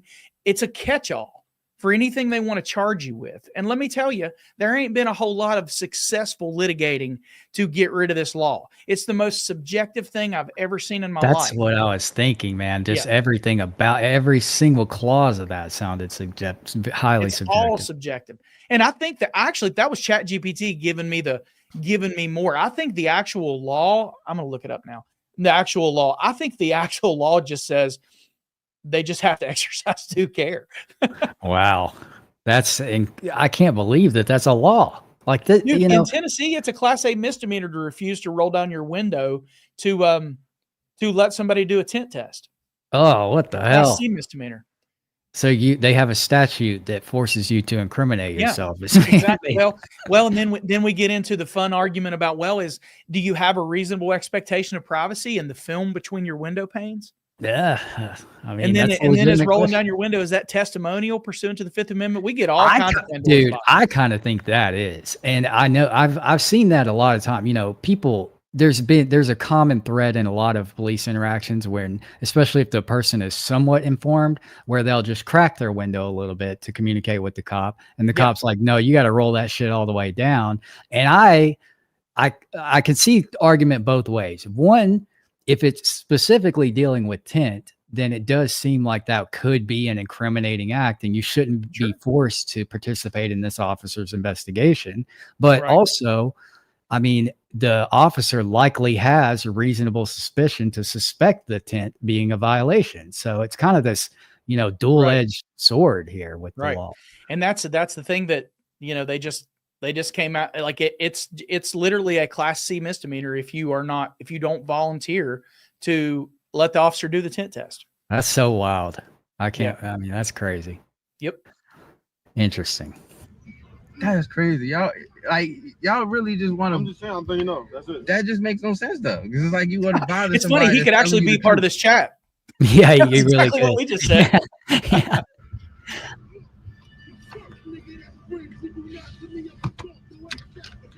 I'm a 2x through some of this where nothing's really happening. Yeah, I think they cut him loose. I don't think. Can you show me anything of saying or showing that there is a domestic violence in the area? I show you no. Then how I know that's even true? You don't. Yeah, that's the thing. You don't, and you're not entitled to that information. Right now, which is. This thing is like, this is kind of like what I was talking about earlier about like, if you just have a minor crime, just tell them why and articulate yourself to them. Cause I feel like that would avoid a lot of problems, but at the same time, I kind of understand why they don't, because there's there are instances where no matter what you say to a person, you're not going to justify detaining them to them, you know? Well, and that's the thing. Like, to me, once he showed them that, hey, I'm because he actually had a legitimate ride that gets canceled. So what happens here in the interim is that his client that he's going to pick up actually calls him, and she's like, cancel it, and he's literally having this conversation on camera. I can't cancel it. You have to cancel it. So it's obvious just based on his conversation with the actual Lyft customer that he doesn't have a lot of controls from the driver's side of the app. And so he's already showed them that he completed the ride and that he's in the middle of another ride, and they don't. He ends up losing the ride and it gets canceled or whatever. They don't give two shits about that. They're not interested in anything other than compliance and control. And again, even if they knew everything they wanted to know, what are they going to arrest him for? They haven't even done the investigating, which is to establish that a crime actually occurred before you go fucking with people, right? That's a very valid point. You think, well, and again, this is something we don't know, but maybe they did go watch some surveillance footage or something like that would have given them this information. But you'd think that they would have pulled his ass out by now if they were confident that this was the guy. Let's set it up in a way that would make them correct. Let's say you have an officer on the scene at this attempted kidnapping that said, hey, this lady says that she ordered, that she was trying to hail a cab. Okay, whatever. This guy, black male, mixed, black male, light skinned, had a man bun. He has a very distinct, right? And was in a gray or silver Honda Accord, attempted to put her in his vehicle, and he's running around trying to make people think he's a Lyft driver when he's not. Okay. This person is, then what you have is you're going to say, okay, I'm going to take this guy out of the car and I'm going to have this lady come by and identify him. Another officer is going to come by, identify him. They do this all the time with robbery suspects, whatever.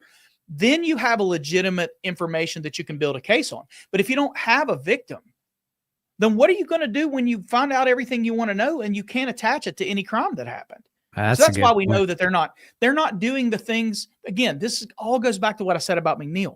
You can tell by what they're not doing, what they have or don't have, if you know what to look for. Right. What you look for is they don't have anything to connect the dots to. They don't have any colored lines to attach to build a picture. They've got nothing except now this is contempt of cop and forced compliance. It doesn't have anything to do with solving a mystery. Right. Yeah. That's valid.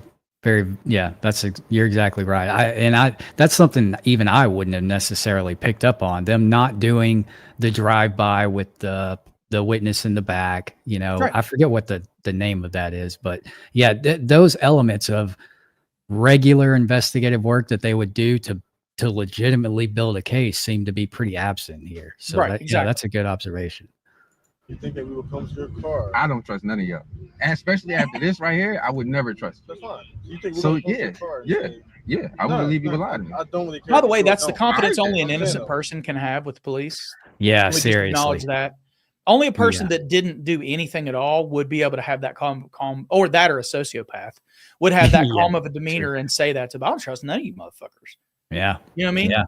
And he's been very like he's not projecting any kind of like he's trying to defend himself. He's not being overly defensive, which I think is something people try to kind of fall into, and that cops tend to be predatory about. Is like, when you're accused of something, most people's natural reaction is to be like, no, I didn't do that. That wasn't me. Let me prove to you it wasn't me, blah, blah, blah. And cops tend to use that as like a springboard for going deeper with the investigation. Right. And you know what they also do? Just think about this for a second. You know what they also do?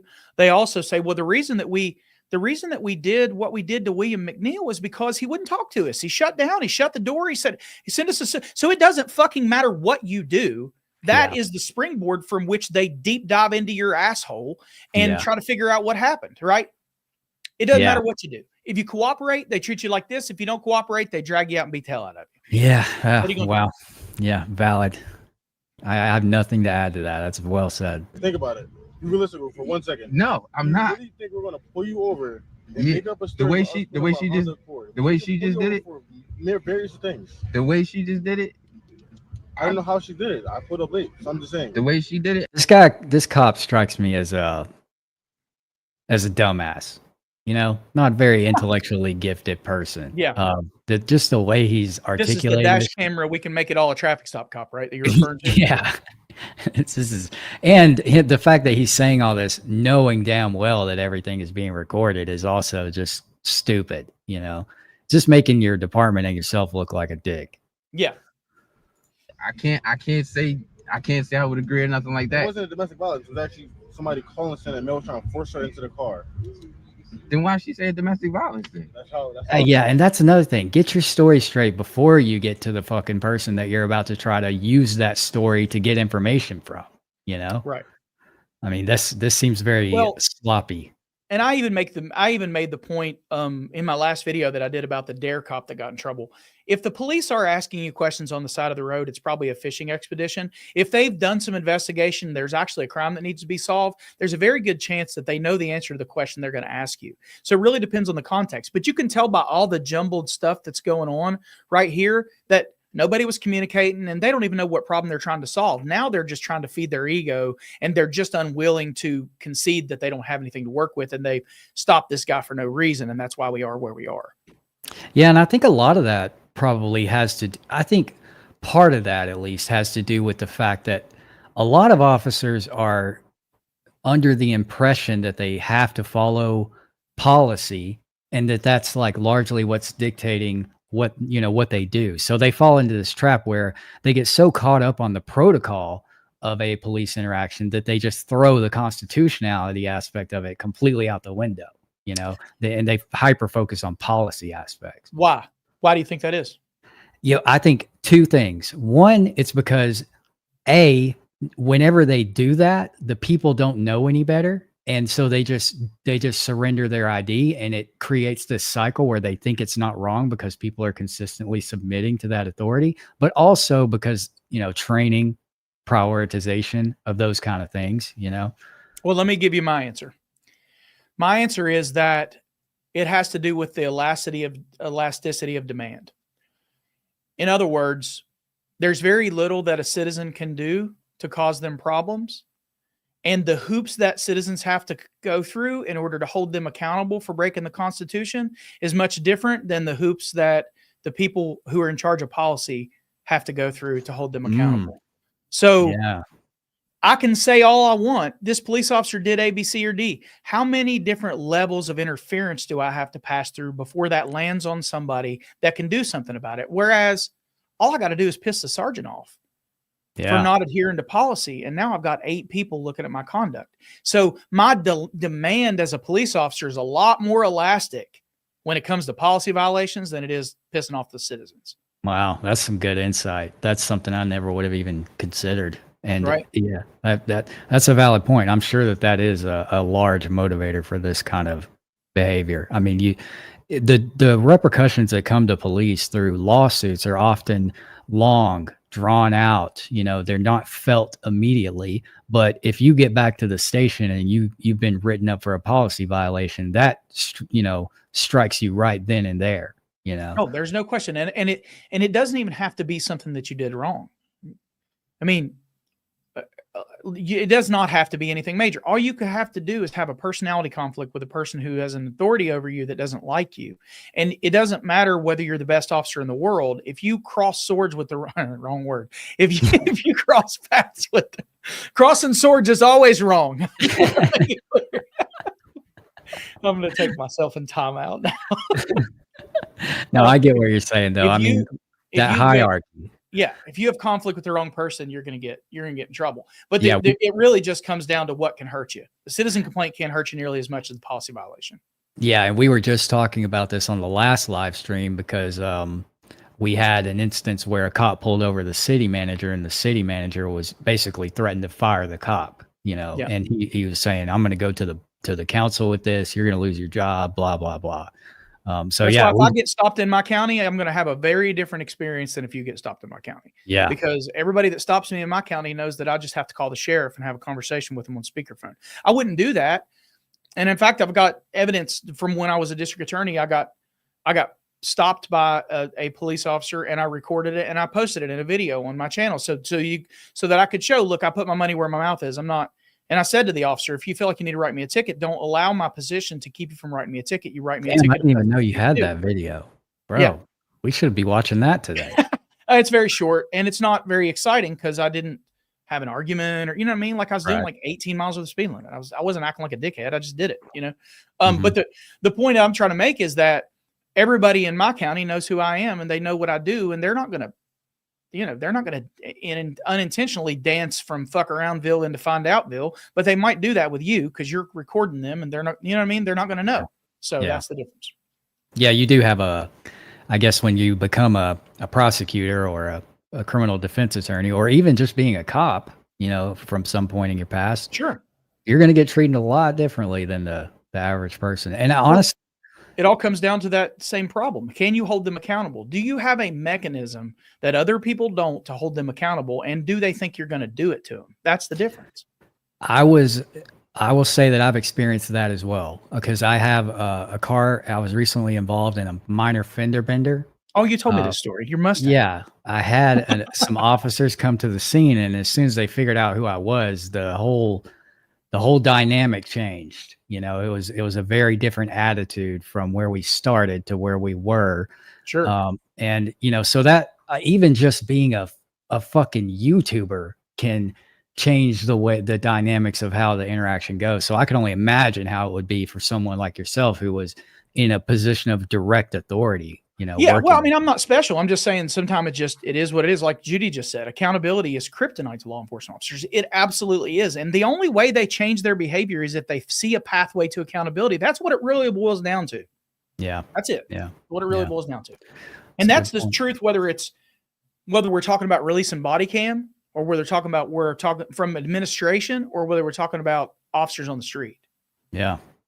Yeah. All right, we'll watch a little bit more of this. I think we pretty much got the meat of this in, but we'll let it play out a little bit longer before we hop onto the other one. Our casting works. That's it. Put it in as Force them in a car. That would have mean I would have had somebody in. I would have had. I'm single. So I'm good. Okay, that's fine. But I'm good. All you gotta do is answer them simple. I did. I gave her direct answers, bro. What? But I can't give you somebody's information. I can't give you somebody's whereabouts. We're not asking for information. She just asked me the name of the person, right? Yeah. Oh, you did the first thing. That's all we needed. I can't get that because literally, well, I can't even go to the joint because I'm still in the ride right now. Okay, that's fine. I'm just saying. Even if I was able to go back to the ride, there's no information. You know what I'm saying? Like there's nothing there for me to be like, yo, this person. There's no address. There's no name. There's just the area that I was in. I gotta say, I'm glad that he was in the moment. He realized that, you know, that like I can't just give you someone else's private information, because I imagine that there are probably some Lyft drivers out there that would have been like, oh yeah, let me pull it up and tell you exactly where I was and who I was driving and all this shit. I commend him for, you know, saying, even in the face of authority, being like, you know, I can't divulge that information to you. You know, that's commendable. So he handled them silver. like Oh yeah, so far especially. Honda Accord. Was it a small one? Did they say a year? Kind of a frivolous point. He's reaching. Yeah. He's reaching. He doesn't know what else to say, but he wants to make him feel stupid. That's what I get from that, because that was kind of a silly thing. There's only Honda Accords are like one side. I mean, well, technically, there are a lot of Honda Accords. So I might be overstepping here. There are 2-door coupe Honda Accords. Yeah, there are, but you don't. They're hatchbacks. Like, when you see a Honda Accord, I think you know. Yeah. And plus it has fucking the word Accord written on the back of it, big letters, you know, you can't miss it. I still think this was a frivolous point to make, that like, you know, to say that I get the argument. You guys stopped the wrong car. That's really what he's trying to say, you know, right. But the way he's doing it is kind of frivolous. Yeah, I'll say, somebody just mentioned in the chat, it's a Privacy Act of 1974. I see a lot of this. People will quote like U.S. code stuff. Local law enforcement has no authority and no responsibility to even understand federal law. And in order to be, I see it every single video, and you do too. Every video somebody posts a 18 USC, guys, it doesn't matter. Local No. law enforcement is not charged with responsibility of being familiar with federal law, and the only way they can be charged with violating it is if the DOJ does that. So Yep. it's pointless to even bring up these statutes that literally none of them have ever read, and none of it applies to them. And even in the case of the DOJ, it almost always comes in the form of a pointless consent decree, Right. that doesn't Exactly. actually do anything. So That the next administration can come in and dismiss if they don't like the way they Yeah. look, right? Exactly. Yeah, and I think that I've been wanting to make this broader point about all of these law enforcement related executive orders that Trump has been making is Yeah. that people seem to think that this is applicable to local law enforcement or state level law enforcement, and that's not the case. Almost every executive order, including the ones that Biden issued regarding police accountability, they only apply to the federal government. That's the extent to which the president has the power to dictate things from the executive branch. So no matter what he did, he would not have a direct impact anyway, on policing at the local level. That's a Well, totally the only thing that I say would be an exception to that, because I actually came out and made a video saying exactly that. Because look, most of my audience is left-wing people, right? I don't do the politics on there because I just want to have one space where it's refreshing enough to where you don't have to worry about politics if you're going to listen to me talk, right? I only do it where it overlaps and where it's necessary.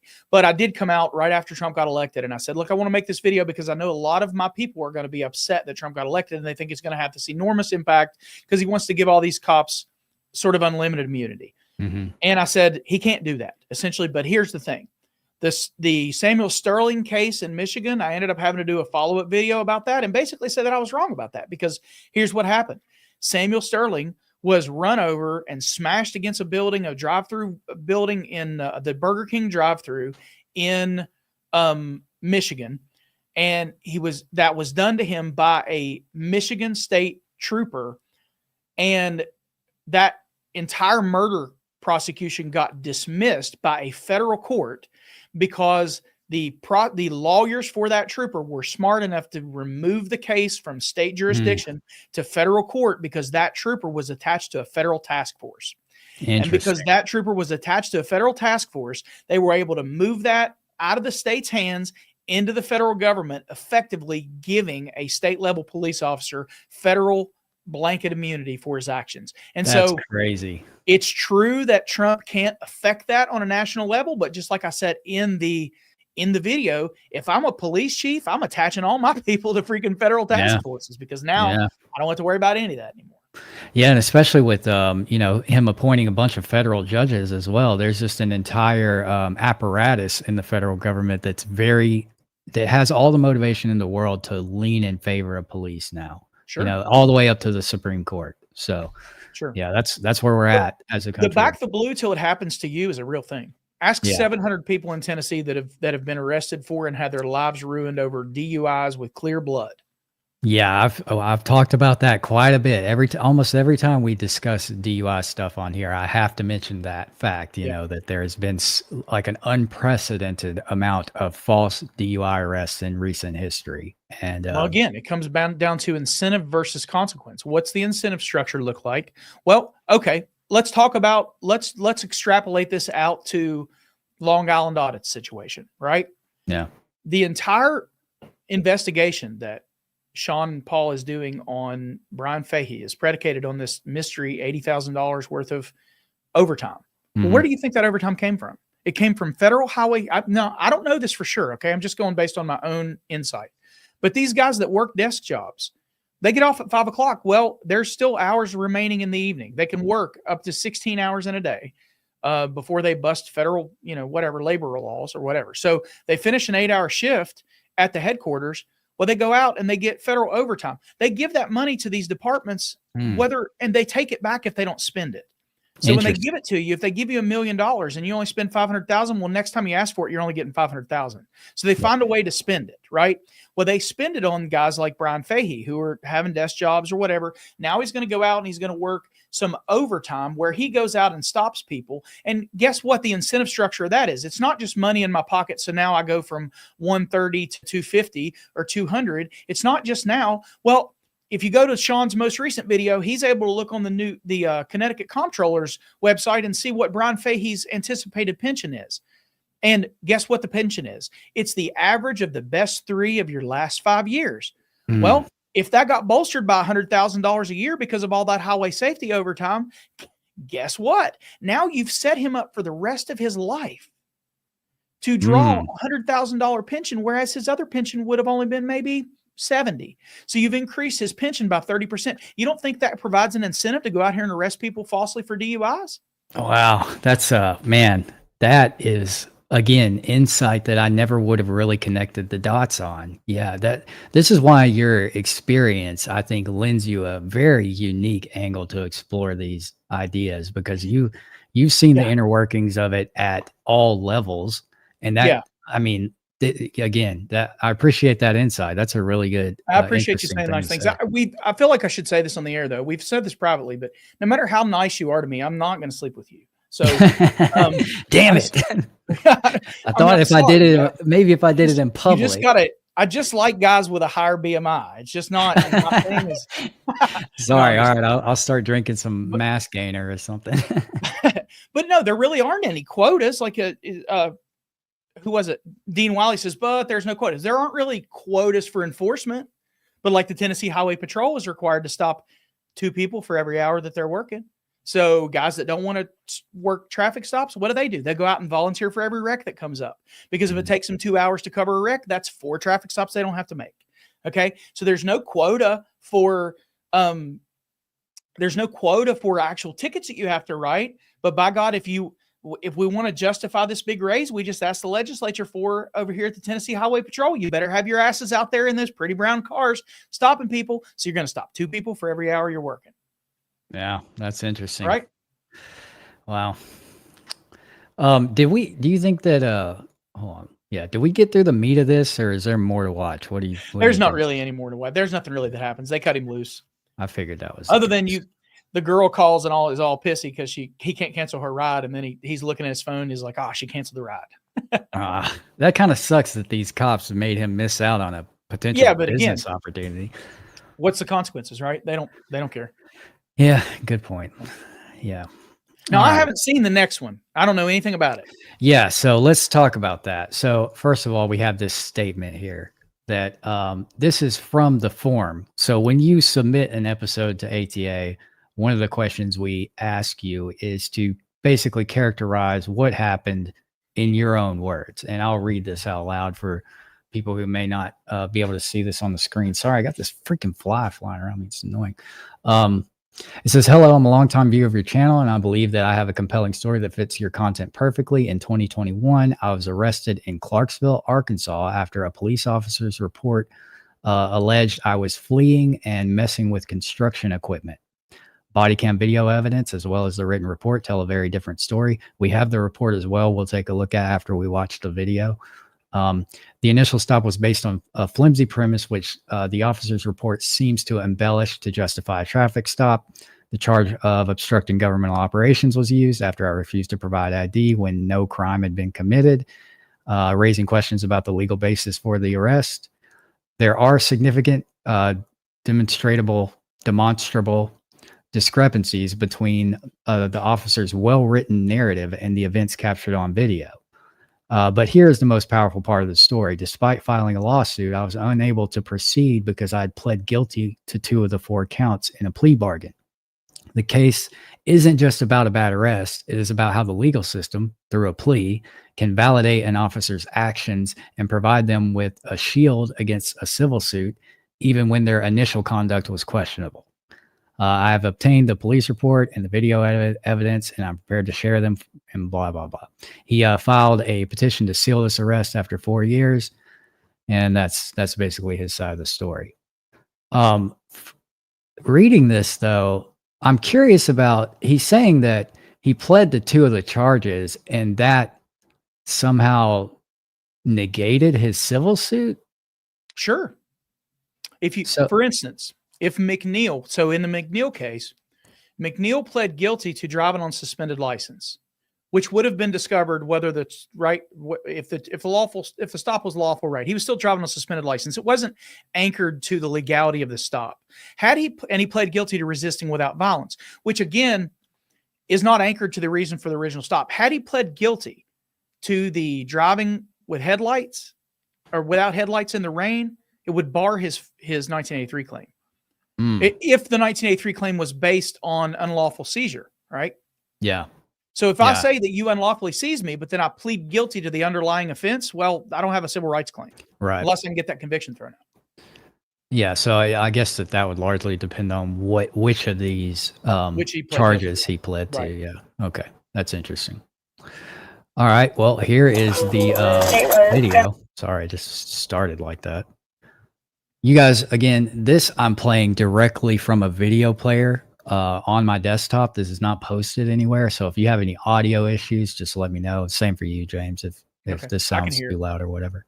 It was going to get out with a male in a red hoodie running from the equipment at Walmart. Now the male's running across the parking lot. Hey, man. Huh? You just exercising? Yeah. Okay. We're getting reports of people that keep breaking on the equipment. No. What's wrong? Because I know you're bullshit. You're trying to ID me. I kind of think he's bullshitting about exercising in jeans and a hoodie. Yeah. Where's this? Arkansas? Yeah. Where it's actually warm, have some notes. And it's October in Arkansas, maybe. Yeah, it's 10:26. So I mean, it's 2200. So it's 9:56 at night.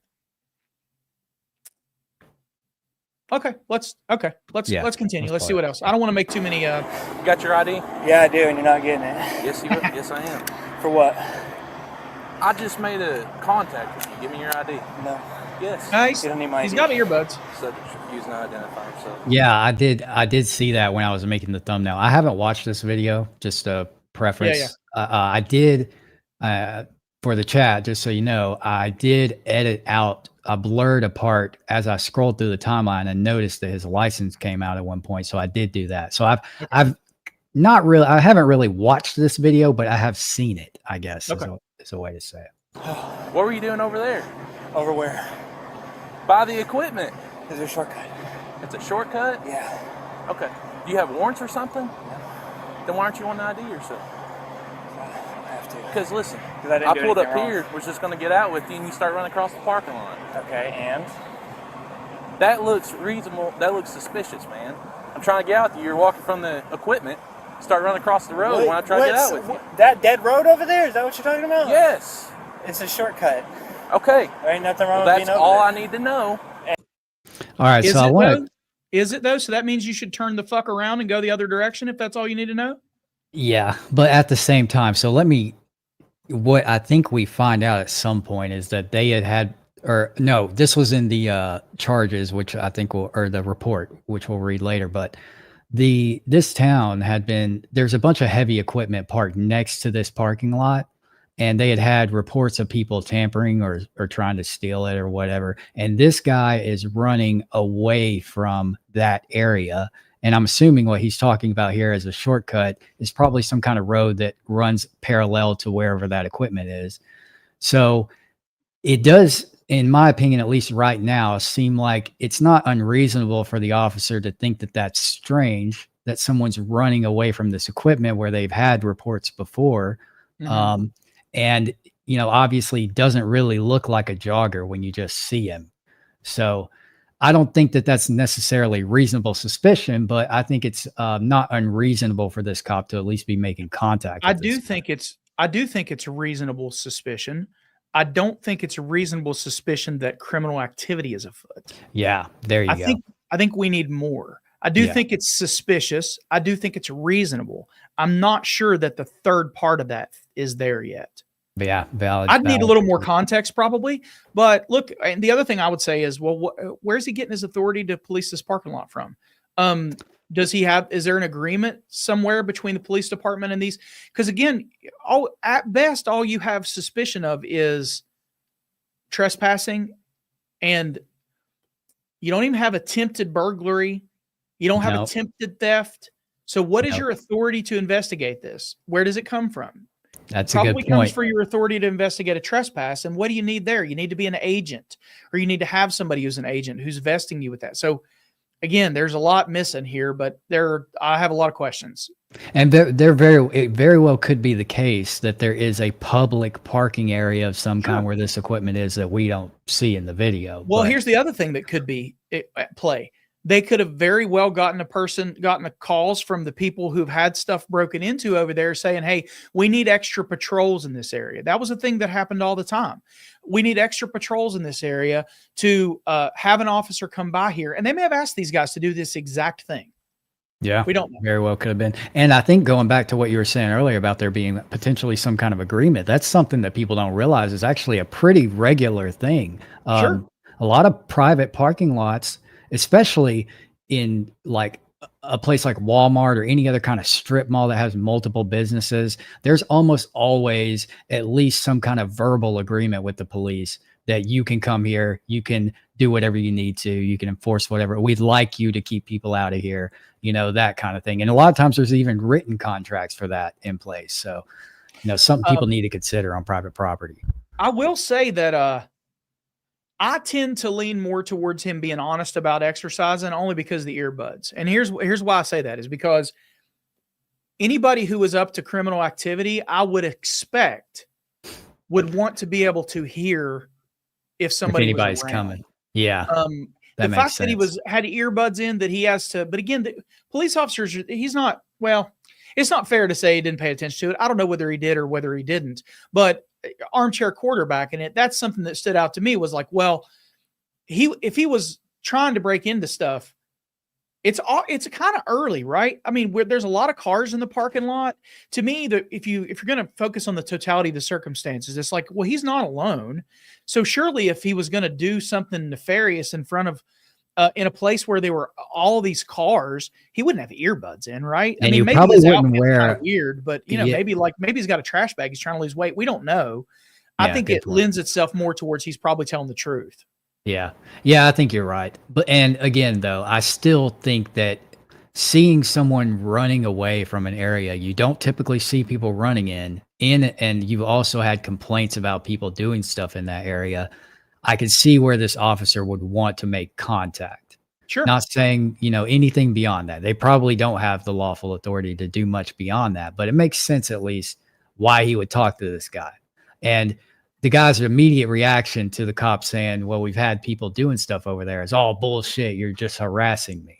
And I don't think that was necessarily called for just yet anyway, Well, I don't really have it seems to me like they got some history.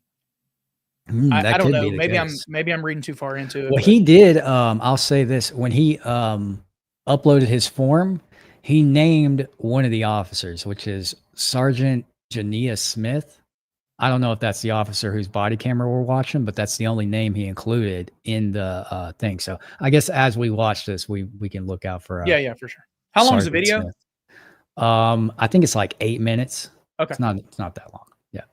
And you got your explanation, so I'm leaving and going in. What's your identity? None of your business. Yes, it is. No, it's not. You're obstructing governmental operation. Bullshit. You are. You're just trying to stop me. No, so I'm not. My fucking name. Yeah, that's all you're doing. Why do I?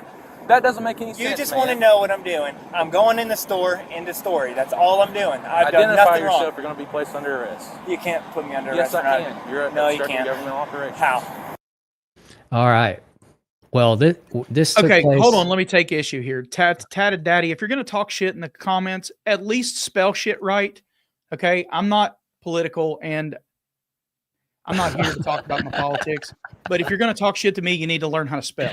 Oh, well, that's what you get. Now he's gone. Thank you, Mod.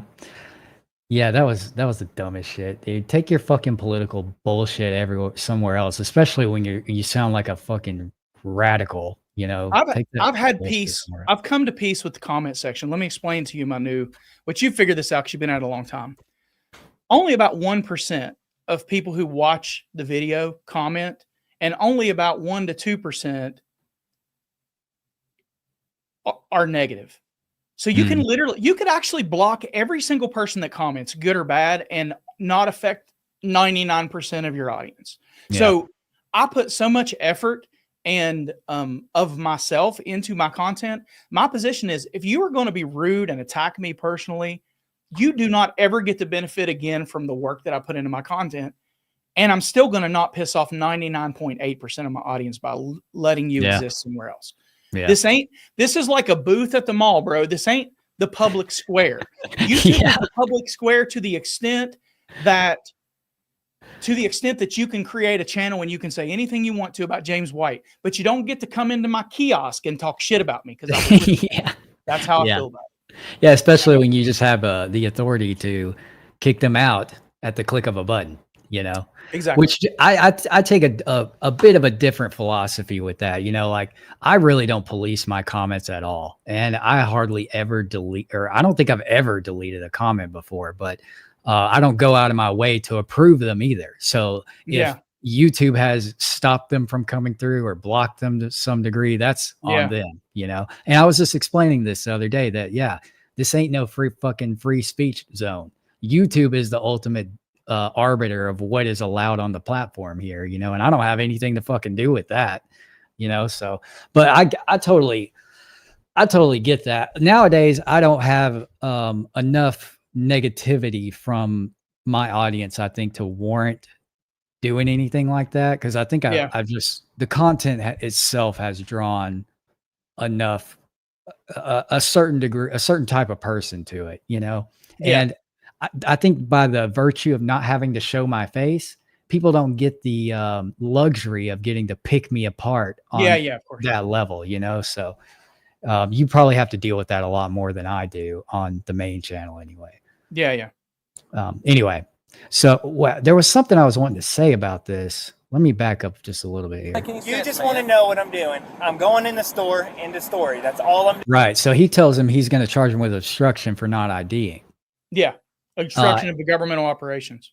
Yeah. And this was in Arkansas. I don't know Arkansas's obstruction statute off the top of my head. While you're doing that, I'll say that it seems like a bit like, you know, let's set aside whether or not the officer would have the authority to do that, but just threatening someone like that with that kind of a threat, like I'm going to arrest you just because basically, essentially I want to, is what he's really saying to that person. And that's how this individual is interpreting that.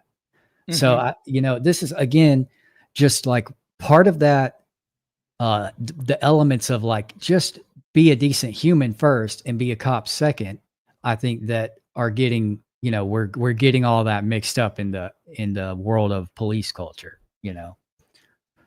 Yeah, I agree with that. You find it?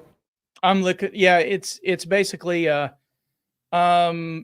says essentially that it's 554-102, obstructing governmental operations. A person commits obstruction if they knowingly obstruct, impair, or hinder any governmental function, including by providing false information to law enforcement officer to hinder their duties, refusing to provide information as a custodian in a child support case. There's not that. So I might have to pull up the actual statute. I can't apply it to what's going on right this second. I saw that I believe fucking Arkansas is a stop and ID state too. So there's I think it's RAS. I think they have to have reasonable articulable suspicion. I'm pretty sure they have to have reasonable articulable suspicion of criminal activity.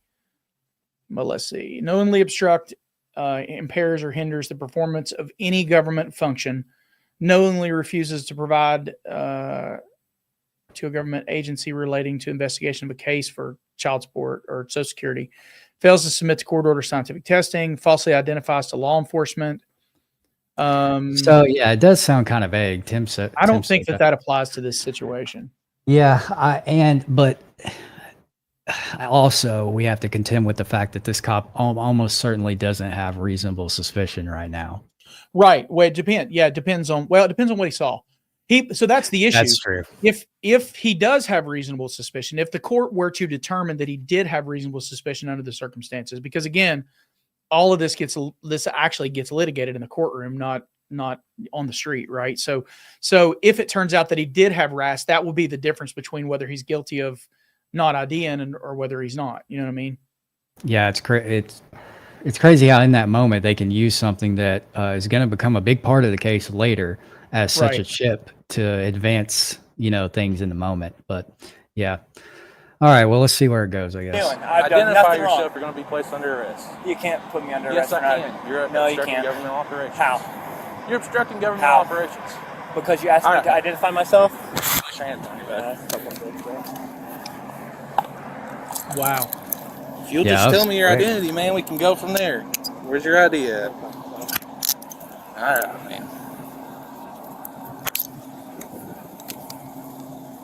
I don't understand why you got to be that way. Government obstruction Huh? my ass. You live here? You're going to get an arrest before the end of the month? No. Gonna get your little bonus? Little bonus. Yeah, go fuck yourself, dude. All right, man. He's talking mad shit. What's your name and Yeah. badge number? Corporal Jonas Smith. I'm the supervisor on shift. I'm 87. You got a corporal as a supervisor.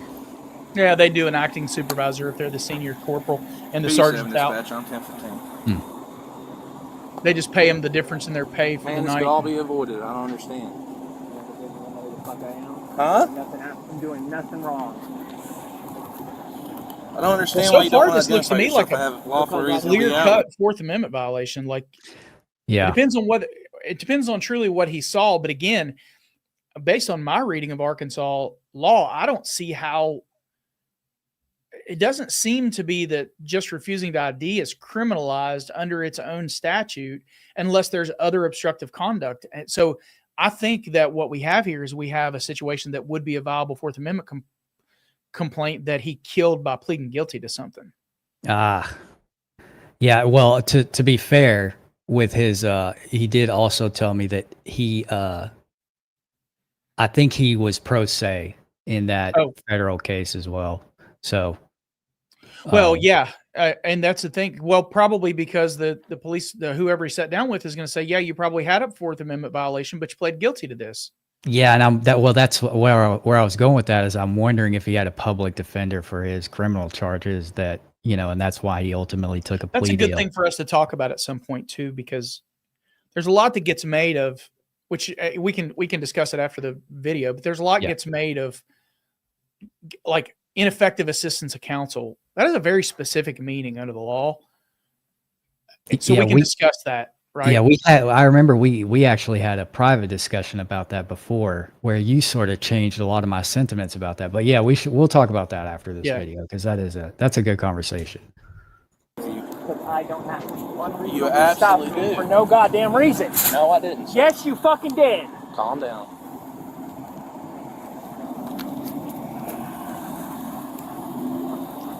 Just to be clear, I think this is 100% a violation of the I Fourth don't understand, Amendment. man. This could all be avoided. What, because you want to know my fucking name? Yeah. You're running from the equipment over there. Bullshit. When I pull over here to get out with you, start running across the parking Yeah, lot. because I'm trying to get over here to the goddamn store is what I'm doing. So you were And going you to run seem to through have a this big way? fucking issue about it. You were running from the equipment. Bullshit. I came from the dead road from a fucking shortcut so I didn't have to walk around the So- goddamn curve. So when I pull over here, you automatically Yeah. stop, turn Yeah, around, and start I running did. at a dead Yeah. sprint across the parking lot to Yeah, where so I I had to can flip get on my over blue here. lights for you So to I stop. can get over here. And you're eventually... That is not, I didn't do nothing. All right, man. We're going to jail for obstructing governmental operations. I'll figure out who you are if I have to fingerprint you or whatever. Not very nice. All could have been avoided. No, it couldn't. My fucking name. Fuck you. I love this shit. Let me tell you why it couldn't have been avoided. Because him giving you his name would not have established whether there was a fucking crime. That, by the way, all we have to do is pay attention to what didn't happen. Do you see any follow-up investigation taking place to figure out what equipment was fucked with? Do you see whether there's anything missing? Are they contacting a key holder to figure out who owns this equipment and whether anything's missing? Hey guys, you want to come down here and look and check and see whether anything's been taken? Absolutely fucking not. Which means they didn't have anything to begin with, right? They're not following up, trying to establish his connection to this crime that didn't exist. Yeah, in their mind, the problem's solved by him being arrested.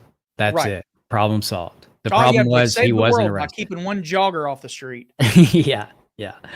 Oh. Gosh, I don't know what the deal was.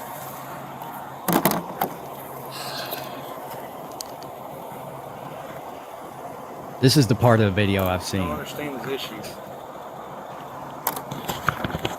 There we go. Sure. Now, just to be clear with the audience, this individual told me that I could use their name in this video. They don't mind. But I intentionally edited it out because I didn't know, how this interaction was going to go, how we would characterize it. I just don't want them to feel like we're disparaging them for no reason. No, we didn't include their name to prove the point that their name didn't matter then. Yeah, that's that too, I guess. And we're making a point without even knowing it. We're bringing it home. We're bringing the point home that it didn't matter then and it doesn't matter now. Yeah. Yeah, he's going to remain a private citizen after this. P7 dispatch app, one by name, date of birth.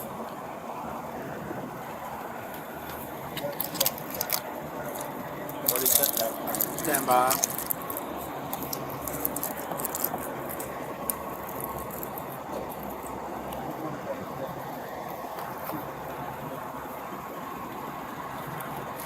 Last name, first name. I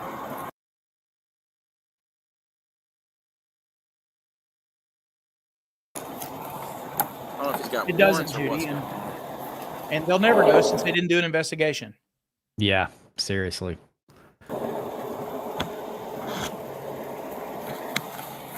I pulled into like GameStop right there. I was just gonna pull out and get out with him because I didn't know if he's exercising or what. But he ran from that equipment. He stops and starts running across the parking lot through Murphy's after he sees me. So it sounds like the what predicated this stop was really the evasive maneuvers. Yes, it's the I'll chase him because he's running, which Yeah. is not legal. No. Yeah, you can just run by a cop. You don't, and I believe that there's actually a SCOTUS case that specifically says that flight alone is not enough to meet There reasonable is. suspicion. No, maybe it's a 10th Circuit case. No, there's actually some really good 10th Circuit precedent on this. I can't remember the case, but I think there's a Supreme Court case on flight alone.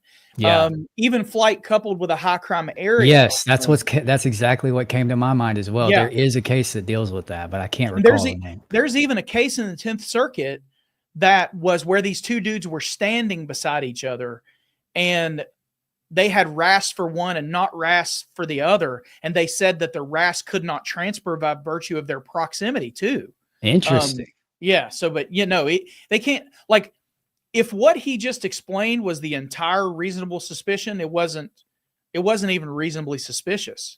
No.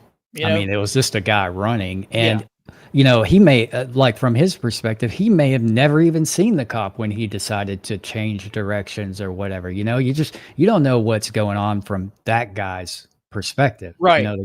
So I want you into the chat, Blue Unicorn, who's one of my faithfuls from the beginning of my channel. Thank you, Blue Unicorn.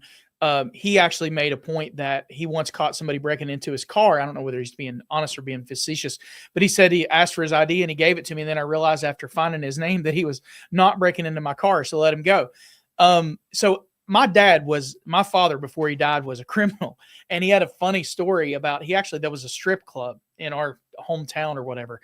And he actually broke into this strip club at about 2:00 in the morning. And he was in the process of like stealing tables and shit out of there. And the police rolled up on him and he convinced them that he had permission and they helped him haul the shit home. Oh my gosh. And later went back and arrested him for breaking in and forget. So that's how these guys couldn't investigate their way out of a wet paper bag. And the thing is, I actually am convinced that the only thing they're investigating out here is who is going to comply and who's not. I think that's that's a fair characterization. That story reminds me of that video where that guy who had just escaped from prison and the cop stopped him and engaged in a conversation with him and was like, "Hey, we're looking for a prisoner." And the dude convinced the cop while he's in his basic prison fatigues that he had, disheveled around to look like a jogging outfit. It was just so clear from the dash cam footage that he was talking to the guy he was looking for and still was convinced, So that there's a lot of videos that would be a testament to the sentiment that cops can't investigate shit. You know? Yeah. And one of your commenters here, Mokagent, I don't know how to say that, but it's Wardlow is the case.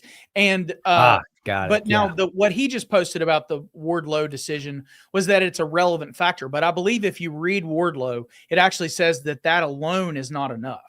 Yes. I might be just a wrong about relevant that. factor. I No, I might think be you're wrong. right. I'll read it. I'm almost certain that you're right, that it is saying yes, location, and proximity, all of these variables that come into play when determining reasonable suspicion can be used as articulable facts, but you still have to justify those facts, with an observation or a criminal element, Yeah. So they can be considered, but they can't stand alone. They have to be accompanied.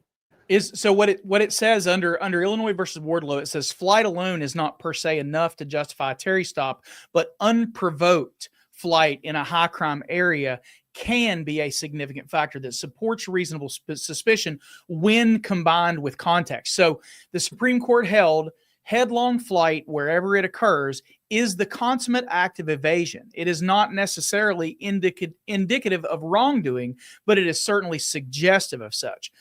So unprovoked flight in a high crime area equals a relevant factor, but flight alone with no context is not automatically enough. And I think if you take that holding and you apply it to these situations, I believe what we have is a person who was independently running before the police noticed him. The police noticed that he was running and automatically assumed some nefarious intent based on that. And I don't think that this qualifies as a Wardlow situation. Yeah, I it's agree. Distinguishable from Wardlow. The way he characterized what happened was that he saw the guy as he was running. He was already running. Right. So I don't know how you could just because now you noticed him, you're assigning the evasive aspect to that, which is and why not, would you run across a well-lit parking lot when the stores are still open if you were and with earbuds in if you were committing a crime, Yeah. So makes this no was sense. I actually, knowing nothing else about this case, I think this is a case that would have been a slam dunk Fourth Amendment case, and he fucked himself by pleading guilty. That's what I believe happened. Yeah. Well, let's play it out. Maybe there's a reason he maybe ultimately maybe he submitted. beats ass off the police officer and And then when I instructs get out him. with him, he don't want to identify himself or anything like that after I'm telling him why I'm out with him. I don't have a lawful reason, and I'm telling him to instruct him because he's not finding out his identity. I just need to figure out what's going on.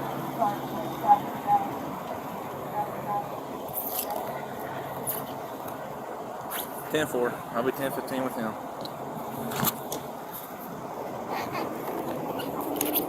I don't understand. There was no reason to do any of that.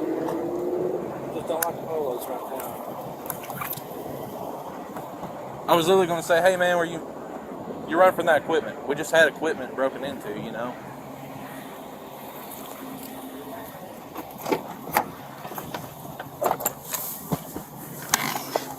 I don't understand, man. Shut the fuck up, dude. I don't know why you Because don't I didn't like tell me. you my goddamn name. You're fucking arresting me. Go fuck yourself.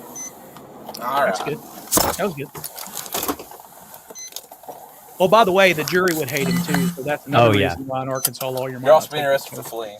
Well, let me say this, because I'm glad I have someone like you on here to add credence to this perspective, because this is something that I get flack for a lot on ATA, and that is like telling or grading down when people act like belligerent assholes in the middle of an encounter. And the reason that I consider that in the grading rubric is because of the impact that it can have on your potential case in the future. It can be a very divisive and a difficult variable to get over when you're dealing with a jury of your peers, or a judge who is very obviously pro status.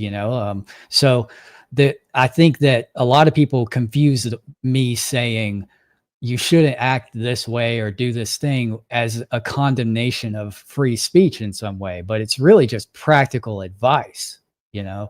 Well, it's just like the conversation about effective assistance of counsel. What is your goal? What are you trying to accomplish? When I sit down with somebody, and what are you trying to accomplish?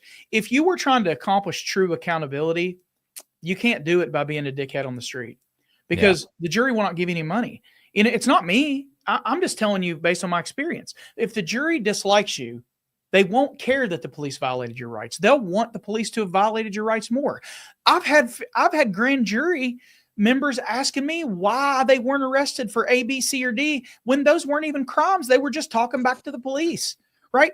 People don't understand. People in this space specifically do not understand that. Look, I was curious about this. I looked on one of my tools and looked at our various views.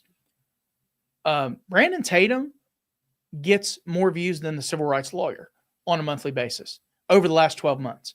And the civil rights lawyer gets more views than any other channel that I know of in this space. Yeah. That should be evidence enough to anybody who is paying attention that there are way more people who support the police and don't like this sort of stuff than there are people who consume sort of, I would say, negative police content. Yeah, at least the alternative perspective. And those people are the people that are going to be on the jury. Yeah. Yeah. You know, and no, you know, don't forget that, you know, there is a selection process to the jury, you know, that like there's a lot of intentionality behind who gets to be a juror. And, you know, so there's a lot of, there's so many variables that come into play outside the just human nature aspects of this to consider too. So there's never a situation where it's ultimately going to benefit you to be an asshole to the cops, you know? Yeah. Yeah. I can't, well, you know, like I said, it depends on what your, yeah, that's true. You know?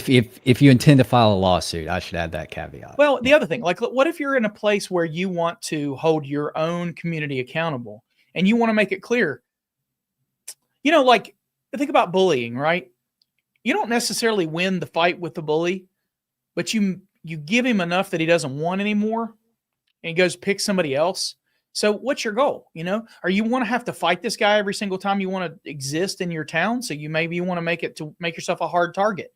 Okay, fine. It's just that you're not going to be able to use your objectives for that and overlap them with getting a lawsuit victory, you know? Right. And that I think is one of the biggest things that the entire auditing community has really not understood. You know, like there's a distinction between getting retribution in the moment for your video or whatever it may be, and then actually making meaningful change at some point in your community or in policing or your department or whatever. There's a big difference in how you accomplish those goals. And that the fact that the auditing community hasn't really focused so much on the change aspect, the literal change aspect, opens them up for a wide array of critiques about what they're actually doing and what their mission really is, you know? But yeah. All right, almost done with this one. Shit, because you weren't even planning on stopping me until you flipped your. I absolutely was planning on stopping you. Go fuck yourself, dude. Oh my god. I don't know what you got against law enforcement, but everything sounds like you have a pretty bad issue. Stop is what it was, dude. Unreasonable. And then you flip your fucking lights on when I'm trying to get across the street. Fuck you. You jaywalking across the street? Bullshit, because there's no fucking pedestrian signal things anywhere, so I can walk across this fucking street. Listen, man. You were walking from this equipment. Listen. You unlawfully fucking arrested me. And I'm but listen, you'll have a court date of January. What's your name again? What's your name again? Corporal Smith will be on the ticket. Corporal Smith, and what's your goddamn badge number? PD7. This isn't the internet. What? PD7. This isn't the internet. You can fight it in court. Yeah, I sure fucking will. I think that's actually good advice. Yeah, it's just the only thing is the officer is gaslighting, acting like he's a victim because now it's just a target on law enforcement back. Yeah, there's no accountability for the fact that he's absolutely 100% wrong. Yeah, you know? That's a good point. 14. Can you go check that equipment? Oh, now they do the investigation. Yeah, we don't know if we have a fucking crime yet, but we created one out of whole cloth. Yeah, and now we're doing the investigation retroactively. Yeah. Again, like it's almost every stream at this point, chat. It's almost every stream that we get this, where someone's already arrested by the time they begin the fucking investigation. And this is another thing that makes this a perfect Fourth Amendment case, absent his behavior, is, and again, before you crucify me, I'm not saying that his behavior negates the violation. I'm saying that it is a hindrance to his collecting any money, or the nominal damages. But think about this: reasonable suspicion, reasonable articulable suspicion sufficient to conduct a Terry detention is based on what the officer knew at the time. If you don't check the fucking equipment until 20 minutes after you've tried to ID him and arrested him for something that you had to know before you stopped him, then that's a violation of the Fourth Amendment. Absolutely 100% slam dunk. This is an easy lawsuit. Yep. Except that it's not. the rhetoric or the personal feelings in the moment. Right. You know? But yeah, I totally agree with that. Except it didn't, Taylor, because he pled guilty. Well, that's fine, man. That's part of an investigation. You wouldn't comply with the investigation. Yeah. I mean, we are done. There's nothing. And you failed. Nothing more to discuss. I don't understand. See, that's the thing, is they think that like getting your ID is the first step of an investigation. And the worst, and let me tell you, I've been wanting to bring this up. It's never going to change. Have you looked into the Kohberger thing at all? No. Okay. What is that? The Idaho murders, the 4 college student murders in Idaho? No, I haven't even heard of that. You didn't hear about the 4 college student murders in Idaho? Good No. God. What you been doing? Running 7 YouTube channels? I've been watching, this is going to be a funny joke for the chat. I've been watching 120 hours of body camera footage at 2x speed every week. No, somebody, one of my well-known haters said that they were doing that every week and they didn't have time for anything else. I mean, and running a YouTube channel at the same time, you know, so just his brain's on overload. That's funny. Okay. So the Kohberger thing. Okay. Yeah. We have to snipe somebody from the chat. Is that what's going to have to happen? What's going on? I don't know. They're ratting him out. Oh yeah, Felix. Yeah. Yeah. No, they know who this I'm. Douchebag, this IB. These guys bring up good topics, but they don't know what they are teaching. Okay. Oh, Jesus Christ. Yeah, we can get rid of that. There we Doesn't go. know how to operate a keyboard. You know, it's these guys' loss, man. I mean, if you knew everything, why are you here listening? That's a good point. You're the one that doesn't get to learn because you're a douche nozzle. Okay, so here's what I was going to say. Kohberger. And people are going to get pissed about this. Brace yourselves, darlings. You're going to find out information that you're not going to be happy about. Kohberger is the criminology PhD student who was a Washington State PhD student who murdered 4 college students in Moscow, Idaho, which is where the University of Idaho, I think, is. Okay. He was absolutely random as far as we know. Ganja girl, salty Southern lawyer. That's me. He was absolutely unknown to them. He stalked and murdered all 4 of them. The way they caught him, though, was that they did a traffic stop on him and identified him like 4 months earlier. Okay. So whenever, and if I'm not wrong, I'm not sure exactly the circumstances, but what I want to say is, I want to say that this was there was something that would have been questionable at the traffic stop, but he stopped and ID'd Kohberger. Either he was a passenger or it was for something else. But anyway, they stopped and ID'd Kohberger. And 4 months later, in this small town of Moscow, Idaho, they all of a sudden need to know some information about this random white Hyundai that has been traveling through here. And it was only because they had stopped him and identified him 4 months earlier on a traffic stop that they were able to connect him to the crime scene. Turns out the way they connected him forensically to these murders was he ordered a knife off of Amazon that was like a K-bar knife. And his DNA, he left the sheath behind after he killed them. And his DNA was on the snap on the button of the knife sheath. Okay. Wow. And then they were able to run that through one of these MyHeritage or random DNA registries and figure out that the father of the person that left that DNA on the knife sheath was this person in Pennsylvania. They went and snagged the fucking garbage out from the curb. They went and snagged his computer forensic data and found him buying a replacement knife sheath off Amazon to match that K-bar. And all of that was tied back to them. So that is the answer. If you want to know the truth, that's the reason that they want everybody in a database, so that if and when something ever happens, they are able to connect somebody to it. That's the reason. And that's why the public will largely support it forever and ever. Amen. Yeah. I mean, well, yeah, that's a scary thought. Just the fact that they connected his genetic data to some outside source like that is scary. You know, I mean, that's insane. What, granted, look, I'm glad they caught the murderer. You know, like that's a good thing. But me too. But the difference between me and you is that we would rather see a bunch of Brian Kobergers go free than to give up our freedoms so they can solve one homicide.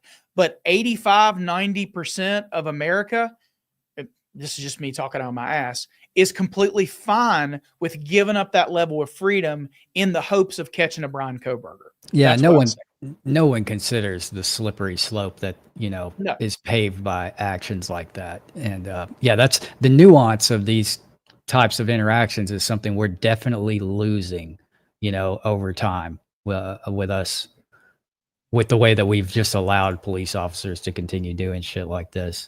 Yeah. I just want to shout out Freddie Spaghetti, Sarah, who's one of my originals. I love you, darling.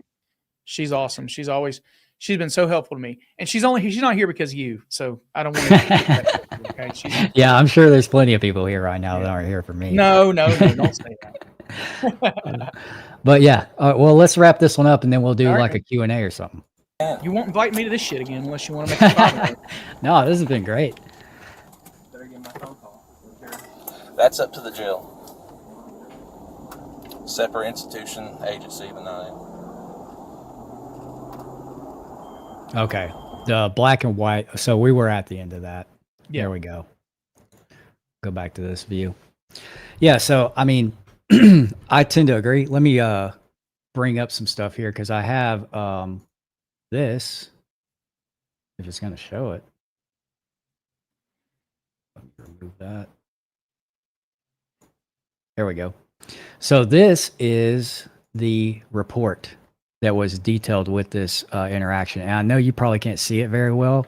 And those of people on the screen probably can't. I don't have a way to zoom it through this software, but I can read some of the highlights, I guess, of this.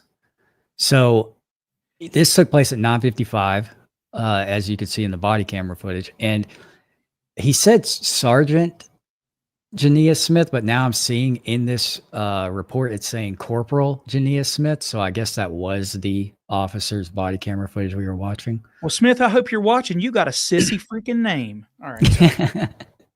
You were supposed to be a Jenny. Anyway. So he was checking a business as well as heavy equipment that's parked at the entrance to a closed down road that was formerly Market Street. So I'm assuming that was public property where this equipment was and probably where that guy was coming from. So he checked the equipment and then he observed a tall, slender male subject wearing a red hoodie with the hood up walk out from behind the equipment. See, this is the part I didn't see him checking any equipment. And as a matter of fact, we heard him call for another officer to go check the equipment. So I'm immediately not really trusting this narrative. You know, just based on what but he also said, remember, they're stuck with what they say in the, it doesn't matter as far as their justification is concerned, but it matters for establishing a record. If you can box them into a testimony, you can at least highlight challenges to their credibility by saying, well, wait a minute though. I mean, you said here on your body cam that you saw him running from the equipment. Were you there? How far away from the equipment were you? Were you 50 yards from the equipment? What do you suspect that he did to the equipment? Did you suspect that he smuggled a goddamn bulldozer under his hoodie? Like, what exactly were you suspicious that he did? He wasn't operating the bulldozer. Did you think he was going to make off with it? Yeah, that's a good What did question. you think he did? So what crime are you investigating? And then if you check the equipment, what did you observe? And why did you have to send somebody back to check it if you'd already checked it? That's the biggest question, because that's plainly apparent on the footage that, you know, they did some kind of additional checking of the equipment afterwards. So and that doesn't make any sense. I wonder if it says anything about that in this narrative. Yeah. So due to recent thefts involving heavy equipment and contractors' vehicles in the area. Oh, so he does say Corporal Smith attempted to make contact with the subject by parking his vehicle approximately 20 to 30 yards away from the subject in the direction he was jogging. But the male subject stopped jogging, paused for a brief moment, and then ran across the street in the traffic way in the opposite direction. The subject did not use a crosswalk. This was due to the subject not using the proper crosswalk at the intersection of Rogers and Market Street. So he's saying here that there was actually a crosswalk available. But you glossed over I'm not saying you did this intentionally, but you were reading it. So I was critically thinking about it while you were reading it. Yeah. He added that bullshit jaywalking justification at the back end of the narrative that he came up with on the ride to the station. He did come up with that. Yeah, that's a good point. Yeah. Right. So, well, now, and let's be clear about this. The courts don't, that's what a lot of people don't understand. The courts don't care what the actual officer did at the time. What they do is they say, what did the officer know at the time? Okay. This is and then they remove the subjective lens from that officer and they take the objective lens of an objectively reasonable police officer. And then they put on that lens and take the information that officer knew at the time. And that's the standard that they applied. If an objectively reasonable police officer would have observed that jaywalking or whatever, all that bullshit, and I tied all that together, if you want to have your mind blown, go read the opinion where John Bryan lost that AR-15 stop and ID case out of Putnam County, West Virginia. And I don't remember the guy's name, but Brian Donahoe stopped him and demanded ID because he was walking with an AR-15 on his back going coyote hunting. And he's epileptic. He didn't drive. He didn't have any ID. He was just a guy in a carry state walking with an open carry AR-15 absolutely legally. And the court did so much mental gymnastics to try to say that, well, there was a school nearby, an objectively reasonable police officer might have thought A, B, C, or D. If you want to have your mind blown, go read that opinion that he posted on his website, because that will tell you the links that the courts are willing to go to justify an officer's conduct based on the objectively reasonable police officer standard after the fact. No, I mean, I can give you some specific examples about that as well. Because when I was researching the use of force in the McNeel case, I came across two pretty significant cases in Florida state courts that were essentially, handled, or sorry, it was in the 11th Circuit that were basically dictating what is and isn't unreasonable force. And there was a case where they had a guy who they had put in handcuffs. He was laying down on the ground on his belly, handcuffed, and the cop couldn't pick him up to literally move him into the car. He was basically doing the most passive resistance you possibly can. Yeah. And the cop ended up tasing him 3 different times while he was laying on the ground handcuffed. And the courts ruled that a legitimate use of force. So yeah, there's a lot the of idea that the police officer had to move him. It wasn't like it was an option for him to stay there. And because he was so big, the only way to do that was to compel his compliance. Was that their justification? Yeah, essentially. Yep. Yeah. So, I mean, you could see where that is a testament, I think, to the hoops that they'll jump through to justify obvious bullshit like that, Yeah, no, they will. And it also depends, like the Leon case, right? It depends on what's at stake for them suppressing. If they've suppressed a lot of coke or methamphetamine or a body, they're willing to do it. If they've got courts love to not be responsible for things. They love to punt on issues. They love to just take one little narrow thing and say, we're not saying that this applies to everything. We're only applies to this, Yeah, and that's the whole critique of fucking qualified immunity. Absolutely. No one is saying that we don't need qualified immunity. I think that we do. Actually, a lot of people say that. Well, nobody who really understands. Exactly. Nobody who really understands that qualified immunity is good if it were not abused. Yeah, if it just served the purpose that it was intended to serve, it would not be a contentious issue, Right. But the courts have just turned that into a weapon at this point. Yeah, qualified immunity also protects the guy that comes out and accidentally backs over your mailbox when he's trying to read your meter too. You know what I mean? Like, it's not just about the cops. It's about the reasonable mistakes that get made in the course of government employment. It just gets abused and exacerbated under the police, misusing it. And that's where we always hear about it. But people forget that it applies to all government employees. It's not exclusive to police. Right, exactly. Yeah. Well, I think we pretty much got this interaction covered. We only have so much time left, so I'm just going to go ahead and transition into a bit of a Q&A section, or at least some I want to talk about the ineffective assistance of counsel thing just for a second. Yeah. Let's go for it. Queue up, load up your questions. But I would just say that when you look at an ineffective assistance of counsel, you have to remember that the civil legal system, because I don't remember who it was here, so I don't mean to steal your idea, but it is a legal system. It's not a justice system. And so to give you that shout out, like, that's true. It is a legal system. It's not a justice system, because justice is subjective, right? It means different things to different people. But what I was going to say is that the civil system and the criminal system are completely different. They're not overlapped. They don't connect. Different lawyers do civil law than do criminal law. So when I'm sitting down with a person and I'm advising them about the legal ramifications of whether or not they plead or go to trial or whatever, I'm not talking to them about what effect that could have on their civil case. My job is not to advise them on their civil case. Now, I do that because I like being thorough. And if I'm your lawyer, I feel like it's my job to talk to you about every possible risk. But this is the 100% truth. If a person is sitting in jail and they don't want to be sitting in jail, they will plead to the Kennedy assassination and sign up for 10 years of probation if it means they get to walk out of jail. Because guess what? Jail fucking sucks.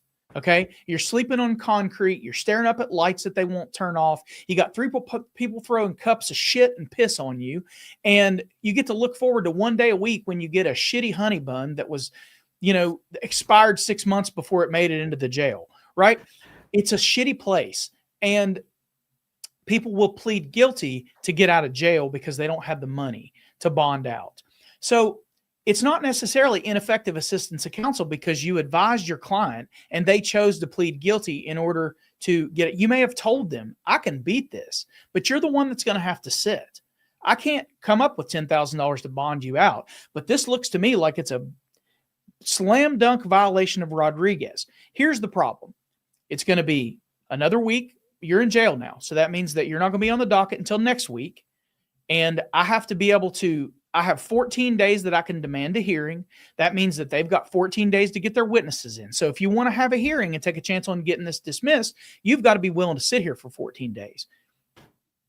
Are you willing to sit here for 14 days? Because if you are, let's do it. We'll make them prove their case. But more than likely, you're going to take this 1129 that's going to be a misdemeanor plead, and your civil suit's going to go out the window. Yeah, and this is an aspect that people don't really talk about. That's abused in sort of a practical way when it comes to like DUIs, for example. A lot of people will just comply with a field sobriety test because the consequence for that is losing your license temporarily until you can actually prove that you weren't involved in a DUI. Right. Many of these implied consent laws, it doesn't matter what the actual evidence is on hand. You don't have your license until you go to court and figure it out, which could take even longer. Exactly. And that's the other thing. And the DUIs are something that, like, people get really mad about this because they're like, oh my God, well, DUIs, get them off the street. Okay, fine. Like, I get it, but there's a much greater likelihood that you're going to be affected negatively by being unlawfully arrested than you are by getting hit by a DUI driver. Aaron, you guys get hung up on the wrong thing. I don't get to decide the rules to life. Okay. I don't get to decide what's fair or not fair. I don't get to decide how people should and shouldn't act. My function here is to enlighten people as to the nature of things that they don't already understand. I'm offering my understanding of the way this stuff works, and you can do with it what you want to do with it. No, it doesn't sound fair, which is part of the reason that my aim has been to try to shine a light on it. But for me to sit around and worry myself with things that it's better just to understand how things work. There'll be a lot less problems if you just understand how things actually work, as opposed to putting all your energy into being mad over the way they do work. If you can understand how they work, you can avoid the pitfalls. If all you want to do, is like be upset about the nature of things, then that's okay. And Aaron, I apologize because I didn't see anything else that you said, so I wasn't sure exactly what the emotion of that question was. But I get a lot of people that are just like, well, yeah, but this and that, but those are things I can't control.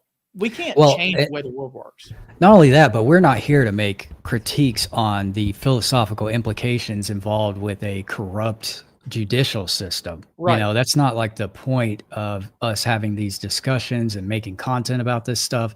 The real mission here is to help you, the person watching this, better understand how to navigate that system, whether it's corrupt or not. That's a side point to the real mission of what people like James and I are trying to really accomplish here. It's really just trying to be a helpful resource, not a critique on the entire paradigm of governance and justice. That delves into the way deeper philosophical issues than we can encapsulate in what we're trying to do.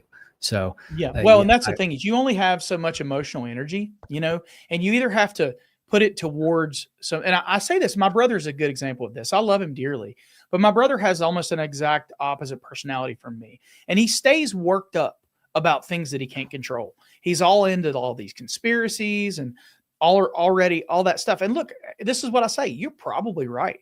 You're probably right about all that stuff. The difference is I only have so much that I can do in a day, and I choose to focus on things that I can do that might actually have a practical result, actually make a difference, as opposed to, just wasting my emotional energy being upset about something. And that's just the difference between me and him and me and a bunch of other people is that, like, look, I only focus on things I can change. What I would actually like to do is position myself in police departments to make sure that these people have to go through constitutional intentionality training.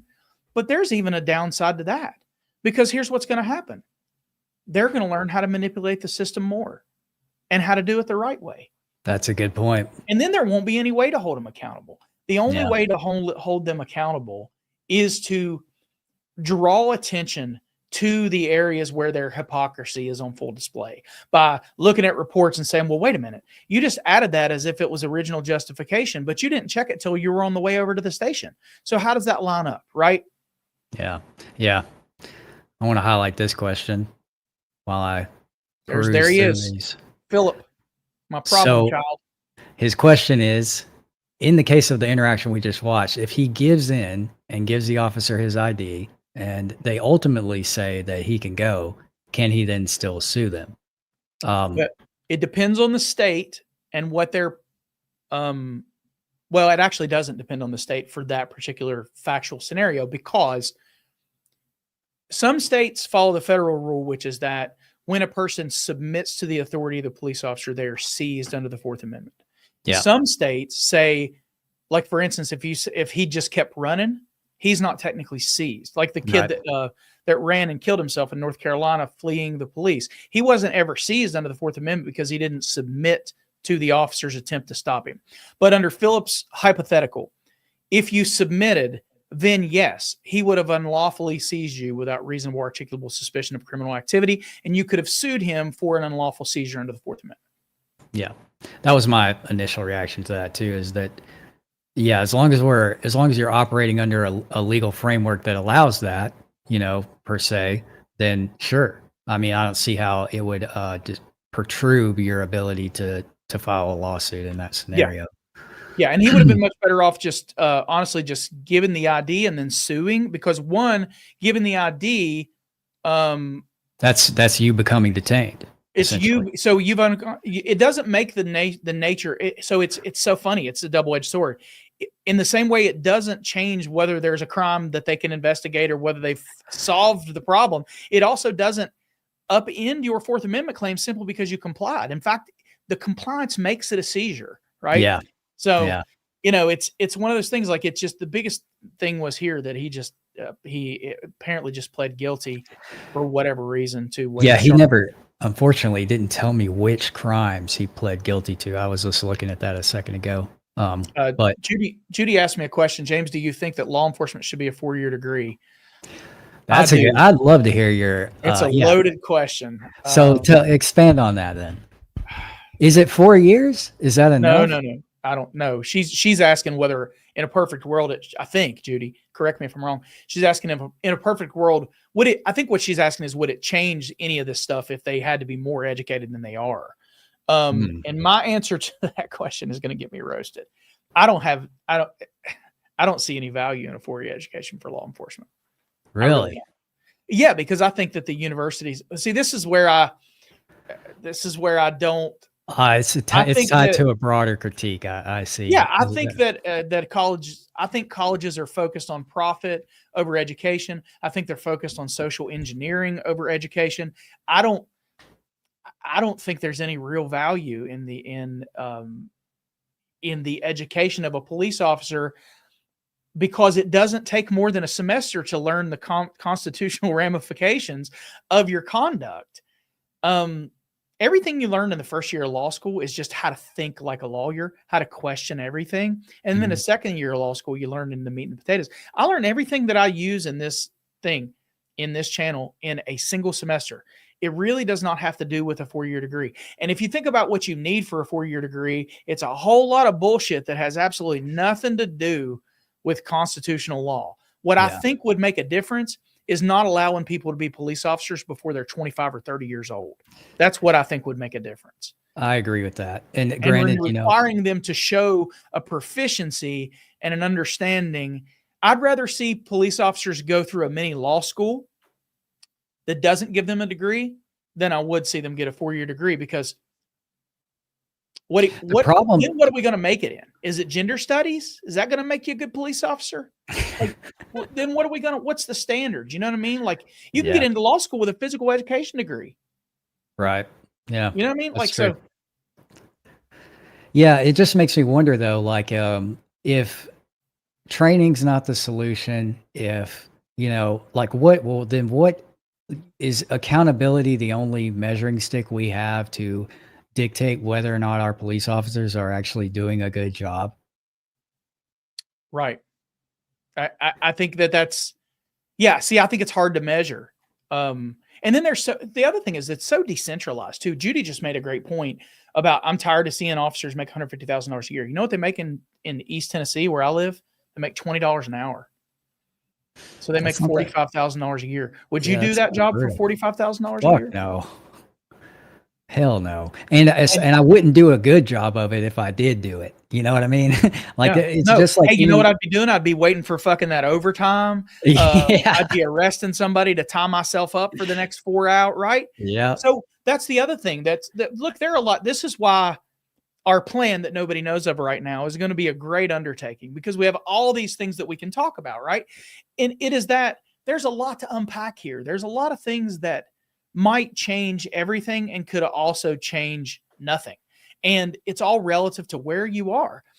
$200,000 in Connecticut don't go as far as it does in East Tennessee, where we don't have any state income tax. And, you know what I'm saying? Like, there's just so many things to it. If we paid these guys $150,000 a year, would they be more honest? Would they value their jobs more? Would they treat it's this weird dynamic that's going on where they're actually in a customer service role, but that's only dictated by the government, the local government they work for. And then we hold them to the standard of the federal constitution that has absolutely nothing to do with duties that are required to be offered to the citizen. In fact, the courts say they have no duty to the citizen almost. Yeah. Yeah. So they have a duty legally to conduct themselves within a certain constitutional framework. And then there's all this space that exists between the outer limits of the Constitution and what it requires, and running up against the requirements of customer service that is demanded in the course of their actual job. And then we got nothing in the middle. I look like Trump when he did that. I didn't mean to do that. I apologize. Not only that, but there, law enforcement is one of the very weird industries where you're wearing 10 million different hats throughout the course of your day. And 1 minute you're, dealing with some dispute between a couple of drunk assholes that are always causing problems for everybody in town. The next minute you're fucking pulling somebody's cat out of a tree, So there's a wide array of skills that go into being a good police officer. But at the same time, all of those skills seem to be derived from just how are you a good person? A lot of that, if you are just a good person, you can generally be a good cop. But I think that the point that people make, when they're saying we need cops to go through a 4-year university or whatever, is not necessarily with the end goal of we have better cops, but with the beginning goal being that the bar has now been raised for the type of individuals that are willing to commit that kind of time to becoming a police officer. So maybe it's not we're looking for a higher more well-trained officers, and more so we're looking for better people to become officers, Yeah, well, and then we get into what does it mean to be a good person? What's that? Where's that come from? Because a good person in 2025 is a completely different entity than a good person in 1985. That's true. What was a good person in 1980? What was a good police officer back before they needed bulletproof vests? Probably a really shitty one today. From the 90s. What does that look like? Right. Yeah. I mean, there's so much that's changed. It's just, and not only that, but unsolvable problem. The truth. Well, we've been willing to accept as a society, just pushing the boundaries of what we allow as, public discourse for a long time. And I think that has influenced a lot about how, people interact with cops. I will say that social media has had a dramatic impact on how people, how the average person wants to interact with a police officer, even if they're pro police, that has converted a lot of people into bootlickers, I'll say, and just as many people into cop haters. So, we have a very, it's not just a police problem, it's a society problem too, is what I'm getting at. Yeah. Well, that and like Bo Z's making the point, good equals good. But the thing is, what's good to you is not the same thing as what's good to me. Yeah, okay. And what Judy was really asking for when she was making her at its core, her point about the education is just some sort of like baseline standard that we require of everybody. But the problem with that is that law enforcement is decentralized. And so what's required here as a standard is not in it. And there's no authority that stretches across. The federal government doesn't have any authority over local law enforcement. It's all decentralized little universes with different gods and different. And that's honestly, people don't realize this, but that is a good thing. It is a good thing, but it makes it a unique problem to solve. It does, but we definitely want our police officers addressing them, carrying themselves in a way and doing the things that reflect the values of the community that they are policing, so it makes sense to have a decentralized system for something like that, because we need to effectuate problem solving at a granular level. And the only way we can do that is by decentralizing those systems, Yeah, and Aaron, you weren't admonished. I was one. I apologize to you for the tone I took, but two, what I'm saying is that there is no. I'm actually making the point I was making to you, which is that there is no equating what's good for me and what's good for him. It's a waste of time. It's not my job to tell people how to conduct themselves or how they should behave, or, and Bozy, you and I are just going to part ways on this. I mean, you can call it rationalization, whatever. I'm explaining my thought process. I'm doing it honestly. If you don't like it, you'll survive. I promise. You're not going to die in the live stream because I don't see things the way, like some people say you should do this because God says, okay, you should do it. Well, who's your God? Look, the point is everything doesn't connect. What Yeah, you think is good doesn't work for me necessarily, or whatever. And we can't start applying preferential, subjective, philosophical ideas like Right. good as a to universal standard, because everybody sees the world differently. or we just can't apply it to an objective standard, which is the law. The framework of the law is supposed to be an objective agreement, that a bunch of people have came together to collectively decide. It is not just it should not be influenced by the way someone feels about something. And the Right. word good using, it's just like when Tatum was saying inclement weather, and all of these buzzwords that they don't actually mean anything, and they Right. have zero bearing on how we're interpreting law or applying it. So those kind of standards just don't exist in a real practical sense. Julian says, I pray to Joffrey, and well, he doesn't remember that. I can promise you. Yeah, he's not going to remember those prayers. He doesn't recall that you prayed to him. And again, that's the point that everybody is missing. Like, again, I keep coming back to this idea that, yeah, I get it, Bo. We're not mad at you either, but the way you're engaging is being ignorant of the truth, which is that if we consider what you consider to be good, we have to consider what the police officer subjectively thinks is good. And so if your opinion about it doesn't, if all we're looking for is the baseline of good, your opinion of it doesn't matter any more than the one that is that of the police officer. And if we're talking about a person on the street, then what we're talking about is a person who now doesn't have the authority of the state. So their subjective interpretation of good doesn't matter nearly as much as the person who could point a gun at him and kill him. Right. So now who carries the day? Whose version of good is the day, good, right? And that's the point. Bo, good is a fucking stupid statement, man. It doesn't make any sense. It's circular. There's absolutely no substance to that statement. Good is good. You might as well say nothing is nothing. Like you're saying nothing, but it's circular logic. Yeah, I think we're not going to stop it until you stop it. We're going to keep fucking with you until you concede that we're right. Good is good, bad is bad. Yeah. All right, I'm done. I'm done with him. I'm going to stop picking on you. There was a question up here I wanted to get to before we end this stuff. Okay, Let me see if I can find it. My answer is no. I don't recall. That's what. Wasn't that who said that? Oh, it's Farlane again, or Fairlane. Sorry. Oh, that's Philip. Yeah. Can any part of life be larger than life? Even love must be limited by time. I can't wait. Let's do a meet and greet and just invite Philip so I can punch him right in the throat.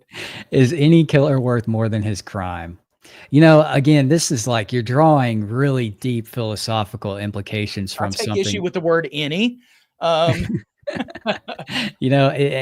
It's this kind of like, I'm arguing from a moral standpoint. It means it just doesn't have a bearing on, how we structure laws and how we enforce them, in my opinion.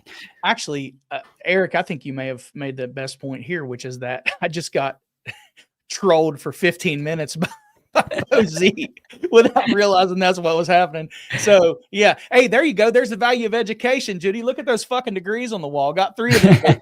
Okay. Couldn't even figure it out that a guy was fucking with me in the chat. There you go. He was doing that to me in the last stream too. He got my ass last time. So don't feel bad. Kick his ass out next time. What are we doing? All right. Well, I think we could pretty much wrap this up here. I'm about to go get some food. This was fun. Thanks for inviting me on. Sorry Dude. for all the subscribers I'm going to lose over it. Oh no, dude, this was really fun. I didn't know what to expect by bringing a guest and kind of collaborating in a live format like this, but it was way easier than I thought it was going to be. And dude, thank you so much for taking the time to. No, man, it's great. Let's do it again. Yeah, for sure. I'm totally down. Without Bo Z, get his ass out of here. I'm sick of it. I'm gonna go to his channel and I'm gonna talk some shit. You are required to have a live, and we're gonna come in there and talk shit. Hey, I just want to give it. Thanks for putting up with me, guys. I appreciate it, and thank you for so much for what you do to support my content. I want to tell you guys that I'm not gonna make a whole video about it, but my wife had a 7-year-old die in her arms a few years back. And because of the success of my YouTube channel, I was able to tell her without worrying about having to send her back to work that she doesn't have to do that anymore. So she is retired as a nurse now because of the fact that you guys have embraced my content and shown me love and support. So I can never thank you enough. So thank you so much. Buy Under Armour. Don't buy Nikes. That's bullshit. Although John Lane doesn't own anything except Nike sweatshirts. But yeah, anyway. I do. I buy a lot of Nike shit. Yo, shout Anyway, out to thank you Lackluster. guys. I'm actually much sweeter to her. But thank you guys so much. Appreciate it.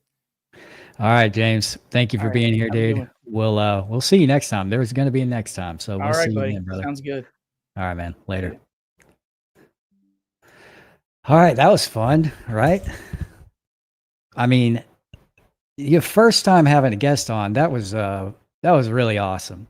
And yo, shout out to Lackluster. I appreciate you, Dale. You're the man, dude. Thanks for joining. And yeah, it is about time this show ended. Also, shout out to Shields of Shame. I didn't really get to say that there for a second. Thanks, Eric. $10 says thanks, guys. Thank you, Eric. So, what do you guys think about that format?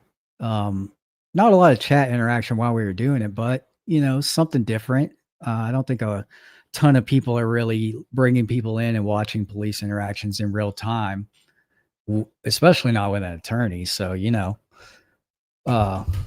you took a nap. I mean, what do you guys think about that? Should we bring more people on, or was that not the vibe? You guys let me know. I love it. Wish you could. I'm gonna bring these up like this because I have this ability now. Yeah, I love it. I wish you could get John Bryan on the stream. I don't know if you know him personally. I actually don't know John Bryan personally, but we have spoken on Twitter a couple times. That it could be a possibility. I'll ask. If nothing else, depends on the person. Yeah. Maybe we could bring Lackluster on or Direct D. I'd be more than happy to have a conversation with either of those gentlemen.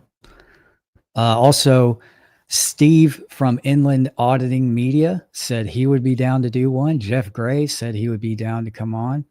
Trying to think of a few other people that would, there's been quite a few people. Get Brandon Tatum. Yeah, right. Honestly, I would have him. If he would come on, I'd have him. But there's no way in fucking hell he would do it. He has absolutely nothing to gain from coming to this podcast with his audience, Midwest Safety would be really cool, but I don't know if they want to reveal their identity. But if I were them, I probably wouldn't. But yeah, I can ask them too.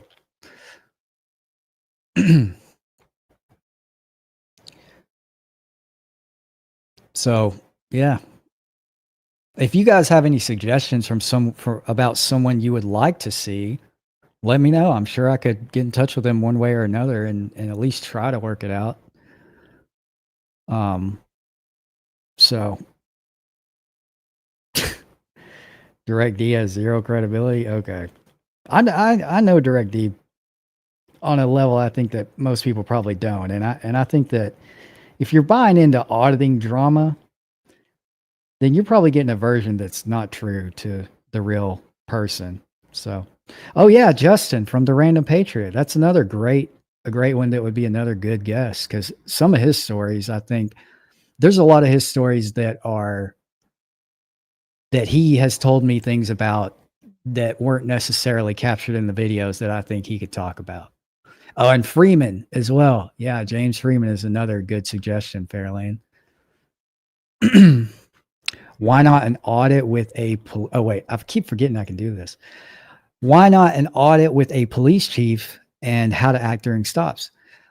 That's a good idea. Maybe try to get a police officer or a police chief on board. That's a good idea. I like that. Philip Turner is another great suggestion. But unfortunately, I've talked to Philip Turner quite a bit privately, and he does not want to do interviews. He just doesn't. So that's probably not on the cards. But Izzo from Cop Talk Live would also be another great guest to have. Yeah, that is a good suggestion, and I will reach out to him because I love his content. I mean, he's a great content creator. If you guys don't know him, you should check him out.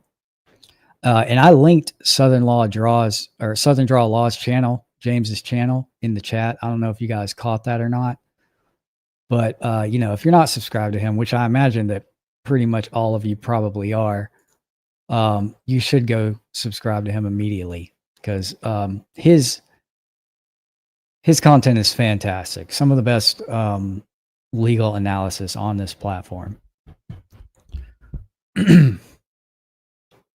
Bringing Officer Glass from Altoona. All right, guys. Yeah, please do me a favor. If nothing else, if you're not going to like this video, if you're not going to comment on the live later, if you're not going to do any of that, please at least go give Southern Draw Law your support. Because he's a pretty new channel and he's exploded on the scene in the last year, and he could use it. So with that, I think that's going to wrap up today's stream, ladies and gentlemen. We covered a lot, talked about a lot. We only got 2 interactions in, but it felt like we still talked about a lot of shit. So again, I know I'm skinny enough. I do need to get some food. You guys comment. Oh, dude, Direct D. I welcome the slags. Anyone who wants to be a slag is welcome, including Bo. I appreciate your challenging and often hyperbolic dialogues that you add. So yeah, look, I'm no stranger to criticism, and you guys are more than welcome to talk shit within reason. You know, don't make it personal. But if you disagree with me, feel free to say that. I'm not calling you a slag or a troll. Don't get butthurt, Bo. I'm just saying that if there are slags and people who want to introduce drama, I'm not gonna get into the whole like banning everyone from my channel habit, you know. But yeah, so I think that's gonna wrap it up for today. Again, we'll be back on Thursday, 5 to 8. You know the deal. Until then, that's going to be it. Like I said, if you could leave a like, leave a comment on this video, and let me know what you guys think about having guests, and if you have any suggestions on how to make that aspect of the stream better. But until then, ladies and gentlemen, I'll talk to you later. Have a good night. Cheers.